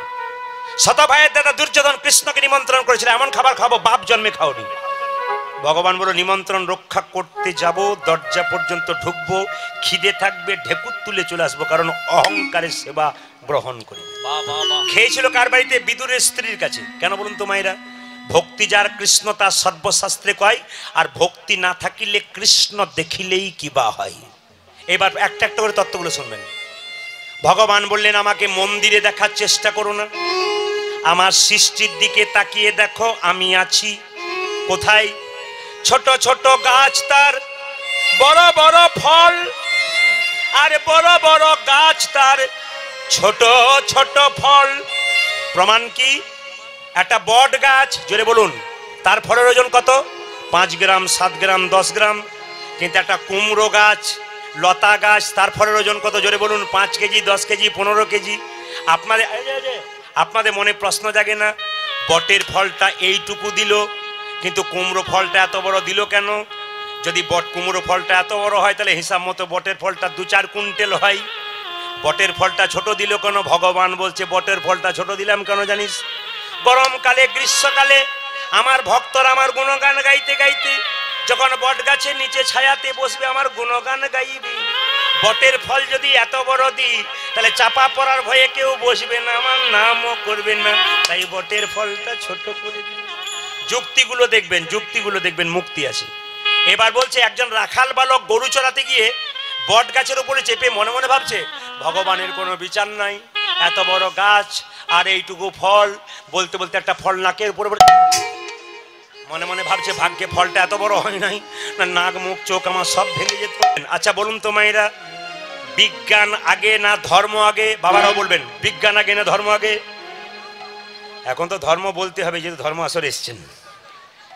যেমন কিছু মনে করবেন না, এই দিয়ে তাকান, দেখবেন আপনাদের যদি ভগবান একা রাস্তাতে একা ভগবানের সঙ্গে দেখা হয়ে গেল, ভগবান বলল এই তুই এতদিন ধরে জাগলি, তুই 100 বছর বেঁচে 100 বিঘে সম্পত্তি, চাকরি, নাতিপুতি নিয়ে বাঁচতে চাস, না শুধু আমাকে পেতে চাস? আপনারা কোনটা বলবেন? এখন বলবেন কৃষ্ণকে পেতে চাই, ওগুলো চাই নাই। আর আড়ালে যদি কৃষ্ণ বলে, চারিদিকে তাকিয়ে দেখবেন কেউ কোথাও নাই, তোমাকে চাই না, আমি 2 নম্বরটা চাই। একজন বুড়িমা জঙ্গলে কাঠ কুড়োতে গেছে, কুড়োতে গিয়ে দিয়ে তাকান, কুড়োতে গিয়ে কাঠের বোঝাটা মাথায় তুলতে পারছে না, নিয়ে বলছে হে গোবিন্দ মুক্তি দাও, মুক্তি দাও, 60 বছর বয়স এখনো কাঠ কুড়োতেছে, মুক্তি দাও। ভগবান এসে বলছে যা তোকে মুক্তি দিলাম, তুই ঘরে গিয়েই মরবি। বলছে না, আমি ওই মুক্তি চাই নাই, কাঠের বোঝাটা মাথায় তুলে মুক্তি দাও। মরিতে চাই না আমি এই সুন্দর ভুবনে, এ তো কবি বলে দিয়েছেন। একটু দামি কথাগুলো শুনবেন। কীর্তনে যে কি মজা আছে, রাত্রি পেরোলে রস শেষ হবে না, এত কীর্তনে মজা আছে। এই কীর্তনের মজাগুলো আমি আস্তে আস্তে সংগ্রহ করেছি প্রত্যেকটি গুরুদেবের কাছ থেকে, সবার কাছ থেকে প্রতিদিন সাধনা করি। একটা একটা করে শুনবেন জিনিসগুলো।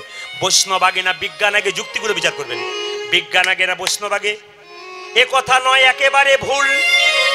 বিজ্ঞান তৈরি করতে পারে না অরিজিনাল চুল। বসে শুনুন যত ভক্ত, বিজ্ঞান তৈরি করতে পারে না অরিজিনাল রক্ত, তাহলে ব্লাড ডোনেশন কেন্দ্র তৈরি হতো না। এদিকে বিজ্ঞান বলল মায়ের স্তনে বাচ্চা চুমুক দিলে দুধ নেই, বিজ্ঞান বলল সিরিঞ্জ দিয়ে বের করে বোতলে দুধ রেখে দেবো, দুধ বিক্রি হয়ে যাবে। চেষ্টা করলো, দুধ বেরোনো, রক্ত বেরোলো, বাচ্চা চুমুক দিলে দুধ বেরোলো, কিন্তু সিরিঞ্জ দিয়ে টানলে রক্ত বেরোলো। এ তো সব গোবিন্দের কারসাজি করা আছে, বিজ্ঞানের ক্ষমতা নাই। আবার সবাই লক্ষ্য করুন, এইদিকে তাকান। বিজ্ঞান বলল কারো কান খারাপ হয়ে গেলে ইয়ারফোন দিয়ে দিই। আচ্ছা, বিজ্ঞান বলল আমরা চাপা কল তৈরি করেছি। বৈষ্ণব বলল তোমাদের আগে আমরা এমন কল তৈরি করেছি চাপতে হয় না, আপনি জল পড়ে। ওই কলটার নাম ইংরাজিতে আর্টিজিও কূপ। যদি বীরভূমে যান, আমার বাড়িতে আছে, আমার বাড়িতে জল মানে কল করতে গিয়ে আপনি জল পড়ে, ও টিপতে হয় না, হরহর করে জল পড়েই যাচ্ছে। একবারে সেই ক্লাস 5 থেকে আমি দেখে আসছি একই রকম জল পড়ছে। আমাদের গ্রামে 4টে হয়েছে, 4টে ওইরকমই হয়েছে। তো তাহলে আটির কূপ মানে কি আপনা আপনি জল পড়ে। বলছে বিজ্ঞান বললো আমরা চাপা কল তৈরি করেছি, তোমরা কি করেছো? বৈষ্ণব বলছে আমরা আটির কূপ তৈরি করেছি। বলে কিরকম? ভীষ্ম যখন সরসজ্জায় ছিল, অর্জুনকে বলেছিল মা গঙ্গার জল পান করব, অর্জুন তীরবিদ্ধ করেছিল, ওখানে মা গঙ্গার জল এমনিতে পান করেছিল। আটির কূপ আগে তৈরি, যুক্তিগুলো দেখবেন। আবার বিজ্ঞান বললো আমরা উড়োজাহাজ তৈরি করেছি, বৈষ্ণব বললো তার আগে আমরা রাবণের পুষ্পরথ তৈরি করে বসে আছি। বিজ্ঞান বললো আমরা অনেক রকম বোমা তৈরি করলাম, হ্যাঁ মিসাইল তৈরি করলাম, কত রকম বোমা তৈরি করলাম, অ্যাটম বোমা তৈরি, কত রকমের বোমা তৈরি করলাম। কিন্তু বৈষ্ণব বললো তার আগে আমরা বোমা তৈরি করেছি কোথায়? না যখন রাম রাবণের যুদ্ধ হয়েছিল, অগ্নিবাণ অরুণ বাণ তার আগেই তৈরি হয়ে গেছে। আচ্ছা বিজ্ঞান বলল আমরা টেলিভিশন আবিষ্কার করেছি, বৈষ্ণব বলল সঞ্জয় ধৃতরাষ্ট্রকে ঘরে বসে মহাভারতের যুদ্ধটা আগে থেকেই দেখিয়ে দিয়েছিল, টেলিভিশন আগেই কিন্তু আবিষ্কার হয়ে গেছে। বিজ্ঞান বলল কারো কান খারাপ হয়ে গেলে ইয়ারফোন দিয়ে দিই, কারো চোখ খারাপ হয়ে গেলে চশমা দিয়ে দিই, কারো দাঁত ভেঙে গেলে দাঁত দিয়ে দিই, কারো হার্ট নষ্ট হয়ে গেলে ভাল্ব দিয়ে দিই। বৈষ্ণব বলল তোমরা তো কান খারাপ হলে ইয়ারফোন দাও, চোখ খারাপ হলে চশমা দাও, আচ্ছা দাঁত ভেঙে গেলে দাঁত দিয়ে দাও, হার্টের ভাল্ব নষ্ট হয়ে গেলে ভাল্ব দিয়ে দাও, কিন্তু কোনো মানুষের যদি চরিত্র খারাপ হয় কোনো ঔষধ ইঞ্জেকশন দিতে পারো নাকি? আপনাদের বাড়ির বাচ্চাগুলো ভালো করে মানুষ করুন, সবার কাছে নিবেদন, নেশা মুক্ত সমাজ করুন। এই দিয়ে তাকাবেন, নেশা মুক্ত সমাজ করুন। কম বয়সে ছেলেদেরকে বলবো, যারা আমার কম বয়সে ছেলেরা কীর্তন শুনতে এসছে, প্রত্যেকটি আসরে আমি দেখতে পাই কম বয়সে ছেলে মেয়েরা আমার কীর্তন শোনে। কেন? এরা বারবার মোবাইলে কীর্তন শুনছে বলে বাচ্চাগুলো শোনে। কালকে আমি যেখানে গাইছিলাম নিচে আসর ছিল, তো ছোট ছোট বাচ্চাগুলো, আসতে বাবা ফোন নিবি না, বাচ্চারা নিচে বসছিল, এইটুকুটুকু বাচ্চা চুপ করে হাঁ করে তাকিয়ে আছে, নাচের সময় নাচছে আবার কান্নার সময় কাঁদছে, আমি দেখতে পাচ্ছিলাম। এর থেকে আমি বলবো বাচ্চাদের নেশামুক্ত শুরু করুন, নেশা যেন না করে। এই যেমন দেখবেন, কিছু মনে করবেন না, নেশা খাওয়ানো শুরু করেছিল কারা? অলন্দাজরা প্রথম ভারতে এসে এটা কি বলুন তো, সাদা রঙের কি হয়? সিগারেট, সিগারেট, সিগারেট নয়, এ গ্রেটও নয়, বি গ্রেটও নয়, সিগারেট। বিচার করবেন, গ্রেটের দিকেও নিম্নমান, এ গ্রেটে নয়, বি গ্রেটে নয়, সি গ্রেট। ভালো করে শুনবেন কথাগুলো। আচ্ছা মায়েরা কিছু মনে করবেন না, বাবারা জানে সিগারেটের সঙ্গে কার সম্পর্ক বেশি, একটু বলে দিই আপনাদের, মন দিয়ে শুনবেন। মাছের সঙ্গে জলের পীড়িত, ছেলের সঙ্গে মায়ের পীড়িত, আর দুগ্ধের সঙ্গে বৎসের পীড়িত, আর সিগারেটের সঙ্গে ল্যাট্রিন মানে পায়খানা ঘরের পীড়িত।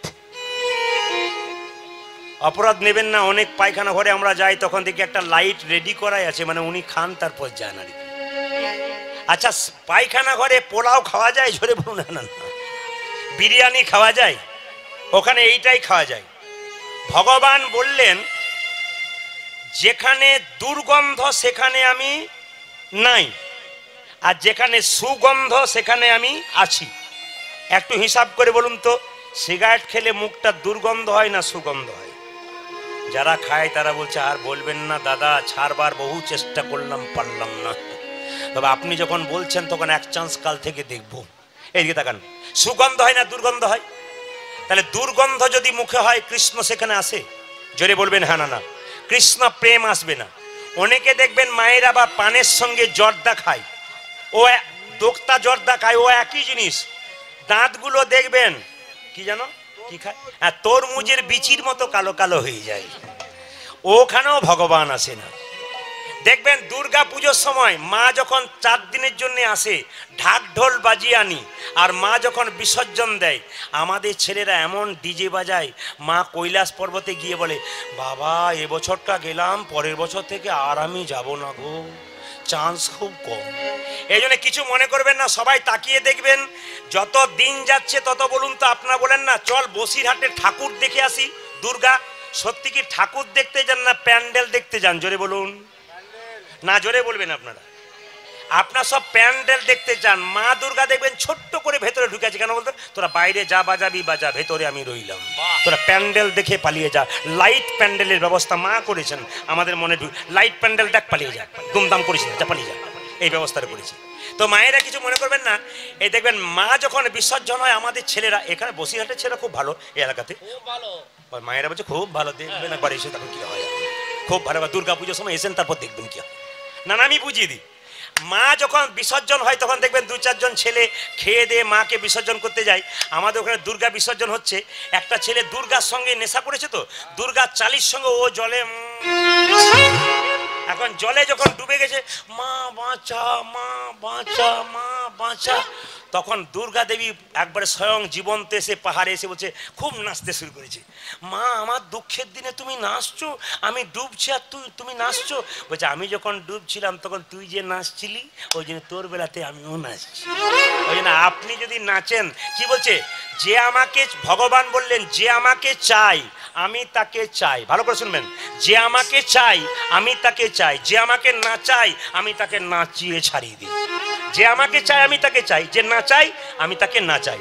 তবে একটা কথা বলবো, ছেলে মেয়েদের বলবো, ছেলেদের 2000 টাকার মদ কিনে না খেয়ে একটা কাজ করো, বৈষ্ণব সেবায় 2000 টাকা লাগাও।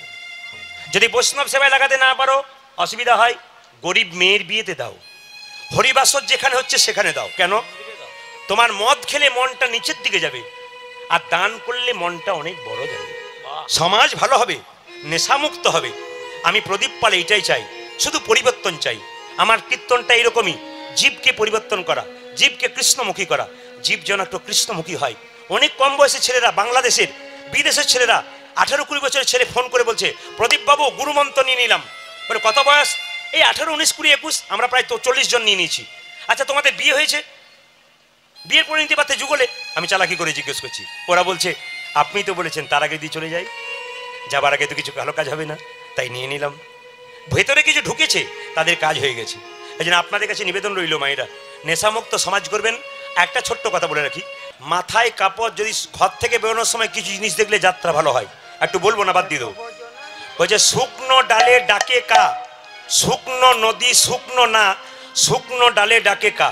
ঘর থেকে বেরোনোর সময় শুকনো নদী দেখলে যাত্রা ভালো হয় না, শুকনো ডালে যদি কাক ডাকে যাত্রা ভালো হয় না। পথে যদি দেখো মুকুন্দ চাপা, এক পা না বাড়াও বাপা, মানে যে মানুষের গোপ আর দাড়ি হয় না সেই মানুষের মুখ দেখলে যার হয় না সে ভাবছে প্রদীপ পাল সব ভালো করলো, বেটা আমার কথাটাই না, না এটা প্রাচীন লোকের কথা বলছি। যার দাড়ি গোপ হয় না তাকে মুকুন্দ চাপা বলা হয়, এটা প্রাচীন লোক বলছে, তার যাত্রা ভালো হয় না। আর এদিকে তাকান মায়েরা, যাত্রা ভালো হয় কখন? ঘর থেকে বেরোনোর সময় ডান দিকে গাভী আর ডান দিকে ব্রাহ্মণ দেখলে যাত্রা ভালো হয়। এদিকে ডান দিকে গাভী, যাত্রী ডান দিকে ব্রাহ্মণ। আর কি দেখলে যাত্রা ভালো হয়? ঘর থেকে বেরোনোর সময় যদি ঘরের চালটা মাথায় ঠেকে যায়, একটু বসতে হয় না, কি বলছেন? এখন আর চাল ঠেকার চান্স নাই, শব্দ দালান হয়ে গেছে। ঘরে টিক টিক শব্দ করলে একটু বসতে হয়, এটা নিয়ম আমাদের শাস্ত্র বলছে না, প্রাচীন লোক বলছে। আর ঘর থেকে বেরোনোর সময় কোনো মেয়ে যদি মাথায় কাপড় নিয়ে এরকম করে থাকে, তার যাত্রা, তাকে দেখলে যাত্রা ভালো হয়। এখনকার দিনে এরকম মেয়ে দেখতে গেলে 100 টাকা দিয়ে দাঁড় করাতে হবে। আপনাদের এখানে নাই, আমাদের দিকে নেই। কেন? আমার মায়ের মা বেঁচে ছিল 95 বছর বয়স, মাথার কাপড়টা এখানে ছিল। আমার মা বেঁচে আছেন 75 এখানে, আমার কাকিমা বেঁচে আছেন 65 এখানে। সত্যি সত্যি আবার খোপা পর্যন্ত এলো, মানে বাম্পার পর্যন্ত এলো। আপনারা বাম্পার টাম্পার রাখবেন, বাড়িতে যারা এসছে বাম্পার টাম্পার নেই, সব হাইওয়ে রোড হয়ে গেছে। আচ্ছা আগে কিন্তু দেখবেন ভাসুর দেখলে মেয়েরা কি নিত, জোরে বলুন। ভাসুর দেখলে মেয়েরা পর্দা নিত, জোরে বলুন। হ্যাঁ না? ভাসুর দেখলে মেয়েরা পর্দা নিত, এখন নেই বাবা। নেয় না কেন বলুন তো? যেদিন থেকে ভাসুর হলো বর্দা, সেদিন থেকে সরে গেল পর্দা। আপনাদেরকে কাল থেকে আপনারা একজনকে দেখলে কি বলবেন, জোরে বলুন। একটু খুব জোরসে বলবেন, কি বলবেন? একটু জোরে বলুন। আমি যখন কালকে বেলা 11টার সময় এখান থেকে বেরোবো, রাস্তায় আমাকে যারা দেখবেন সবাই কি বলবেন? একটু জোরে বলুন। আমি কটায় বেরোবো বললাম? 11টায়। জোরে বলুন, কি বলবেন? একটু জোরে বলুন। 2-4 জন বলছে বলবো কি বলবো না সেটা ঘরে গিয়ে ভাববো, জয় নিতাই বলবেন। আচ্ছা তবে একটা কথা বলি, আপনারা মোবাইল নিয়ে ঘাটাঘাটি করেন, একটা সুন্দর আপনাদের টিপস দিয়ে যাই। দাদা ভাইদের অনেকে অ্যান্ড্রয়েড মোবাইল আছে, আপনারা সবাই জানেন তো, মায়েদেরও আছে, বোনেদেরও আছে। আচ্ছা আপনারা হোয়াটসঅ্যাপ মেসেজ করেন তো, জোরে বলুন। হ্যাঁ না? মায়েরা বলছে করি না, মানে দেখবেন রাত 1টা পর্যন্ত ওইটাই তো চলে। আচ্ছা দেখুন, পেটে বাচ্চা থাকাকালীন মেয়েরা হোয়াটসঅ্যাপ মেসেজ করে, টিপিক টাপিক করে, যত না করে বাচ্চা জন্ম নিয়ে এদিক ওদিক তাকায়, তখন বলে বাচ্চা তাকাচ্ছে কি চালাক ছেলে আমার। ও চালাক নয়, মোবাইল খুঁজে বেড়াচ্ছে। আপনাদের একটু করে বলে দিই দামি কথাটা, মেসেজ দেবেন যাকে দেবেন, আমার বৈষ্ণব বাবারা জানেন, আপনারা জানেন, মেসেজ দেবেন সকালে যাকে হরে কৃষ্ণ নামের মেসেজ দেবেন। এই যে দেখান, আপনার প্রিয় মানুষটিকে, আপনার মাসি, আপনার কাকি, আপনার বন্ধু, আপনার বান্ধবী, যাকেই দেবেন ভাইরা, অন্তত হরে কৃষ্ণ মেসেজটা দেবে, জয় নিতাই মেসেজটা দেবে, কিংবা ভাগবত রামায়ণের দুটো ভালো কথা মেসেজ দেবে। তবে বলে রাখি, মেসেজ দেবেন দেবেন, কিন্তু উল্টো জায়গায় দেবেন না, তাহলে ফল কিন্তু উল্টো। ওখানে দিয়ে দিন, এদিকে আসুন, ফলটা কিন্তু উল্টো হয়ে যাবে। আপনার আমার দিকে তাকাবেন, মেসেজ দেবেন কিন্তু উল্টো জায়গায় দেবেন না, ফল কিন্তু উল্টো হয়ে যাবে। একটি প্রমাণ আমি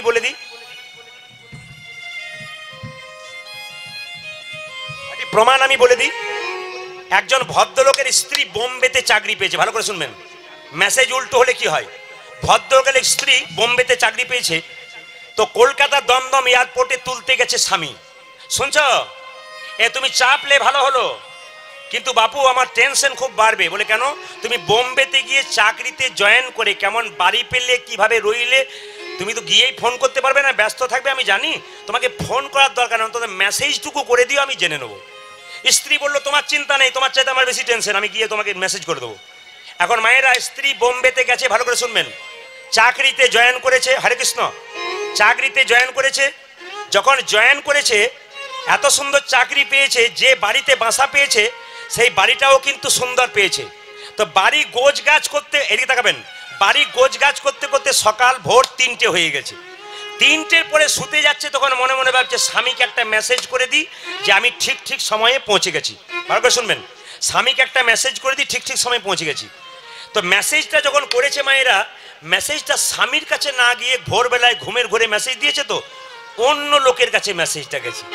আর যার কাছে মেসেজটা গেছে তার অবস্থা দেখুন, ওরে কে আছিস, জল ঢাল, জল ঢাল, জল ঢাল, ওরে মরে গেলাম রে, মরে গেলাম রে, জল ঢাল, জল ঢাল। আপনাদের মনে প্রশ্ন জাগছে, মেসেজটা স্বামীর কাছে না গিয়ে যার কাছে গেল, সে এমন করে বলছে কেন? জল ঢাল, ডাক এসেছে মরে যাব, ডাক এসেছে মরে যাব, বারবার বলছে। কার কাছে মেসেজটা গেল? তাহলে মেসেজটা কার কাছে গেল? শুনবেন, মেসেজটা কার কাছে গেল? যার কাছে গেল তার স্ত্রী রাত্রিবেলায় মরেছে, তাকে শ্মশান ঘাটে দাহন করে বাড়ি ফিরছে সকাল 7টায়, আর মেসেজটি ওর মোবাইলটাতেই ঢুকেছে। এবার বলবেন মেসেজটি কি ছিল যার জন্য জল দাও, ডাক এসেছে বলছে? মেসেজটা কি লেখা ছিল? যখন মাই ডিয়ার হাজব্যান্ড, মানে আমার প্রিয় স্বামী, আমি সময় মতো পৌঁছে গেছি, মানে শ্মশানে পৌঁছে গেছি, আমি সময় মতো পৌঁছে গেছি, এখানে চাকরিতে জয়েনও করেছি, আর সুন্দর বাড়ি পেয়েছি। এত সুন্দর বাড়ি পেয়েছি, আমি সিদ্ধান্ত নিয়েছি 2-4 দিন পরে তোমাকেও এখানে আনবো। বলুন এবার কি অবস্থা হয়? জেনে বলুন, রাধা রানী কি, শ্যাম সুন্দর কি, মদন মোহন কি। আমি যখন মেরুদণ্ডী রাস্তাতে আসছি, ও ব্রিজটার আগে, তখন একজনকে জিজ্ঞেস করলাম, ও দাদা ভাই, মেরুদণ্ডী কি বসিরহাট থেকে 7 কিলোমিটার আগে? বলে না না, বসিরহাট পেরোতে হবে তো। যদি আমি জোর করে বলতাম, ও দাদা মেরুদণ্ডী কোনটা, তাহলে উত্তর দিত না। তাহলে কোনো কাজ আদায় করতে গেলে প্রেম সে করতে হবে। এইদিকে মায়েরা, এই দামি কথাগুলো যে ফাঁকে ফাঁকে বলছি, মন দিয়ে শুনবেন। ভগবান কৃষ্ণ যখন গেছে, জিজ্ঞেস করছে বলো বৃন্দে কেমন আছে। একটু দুঃখের কথাগুলো শুনবেন। বৃন্দাবনে কে কেমন আছে? কেঁদে কেঁদে বৃন্দে বলছে, বৃন্দাবনে কে কেমন আছে জানো? তোমার সবল সখা পটেতে আঁকা সদাই মূরতি হেরে, তোমার সবল সখা পটেতে আঁকা সদাই মূরতি হেরে। আপনি যদি বহুদিন বাইরে থাকেন, আপনার গ্রাম থেকে কেউ যায়, জিজ্ঞেস করবেন না কে কেমন আছে? আপনারা যদি কোনদিন রাগ করে ঘর থেকে চলে যান, 10 বছর বাড়ি না আসেন, কেউকে দেখা পাবেন গ্রামে, জিজ্ঞেস করবেন আমার মা কেমন আছে, ভাই কেমন আছে? কৃষ্ণ জিজ্ঞেস করছে, হ্যাঁ রে ও বৃন্দে, বলে কি আমার সুবল বন্ধু কেমন আছে? তোমার সুবল সখা পটেতে আঁকা সদাই মূরতি হেরে, ও যে সুবল সখা পটেতে আঁকা সদাই মূরতি হেরে। ও কানাই, তোমার সুবল বন্ধু তোমার ছবি এঁকেছে, পা দুটো আঁকে নাই কেন? যদি আবার পা পেয়ে বৃন্দাবন ছেড়ে চলে যায়,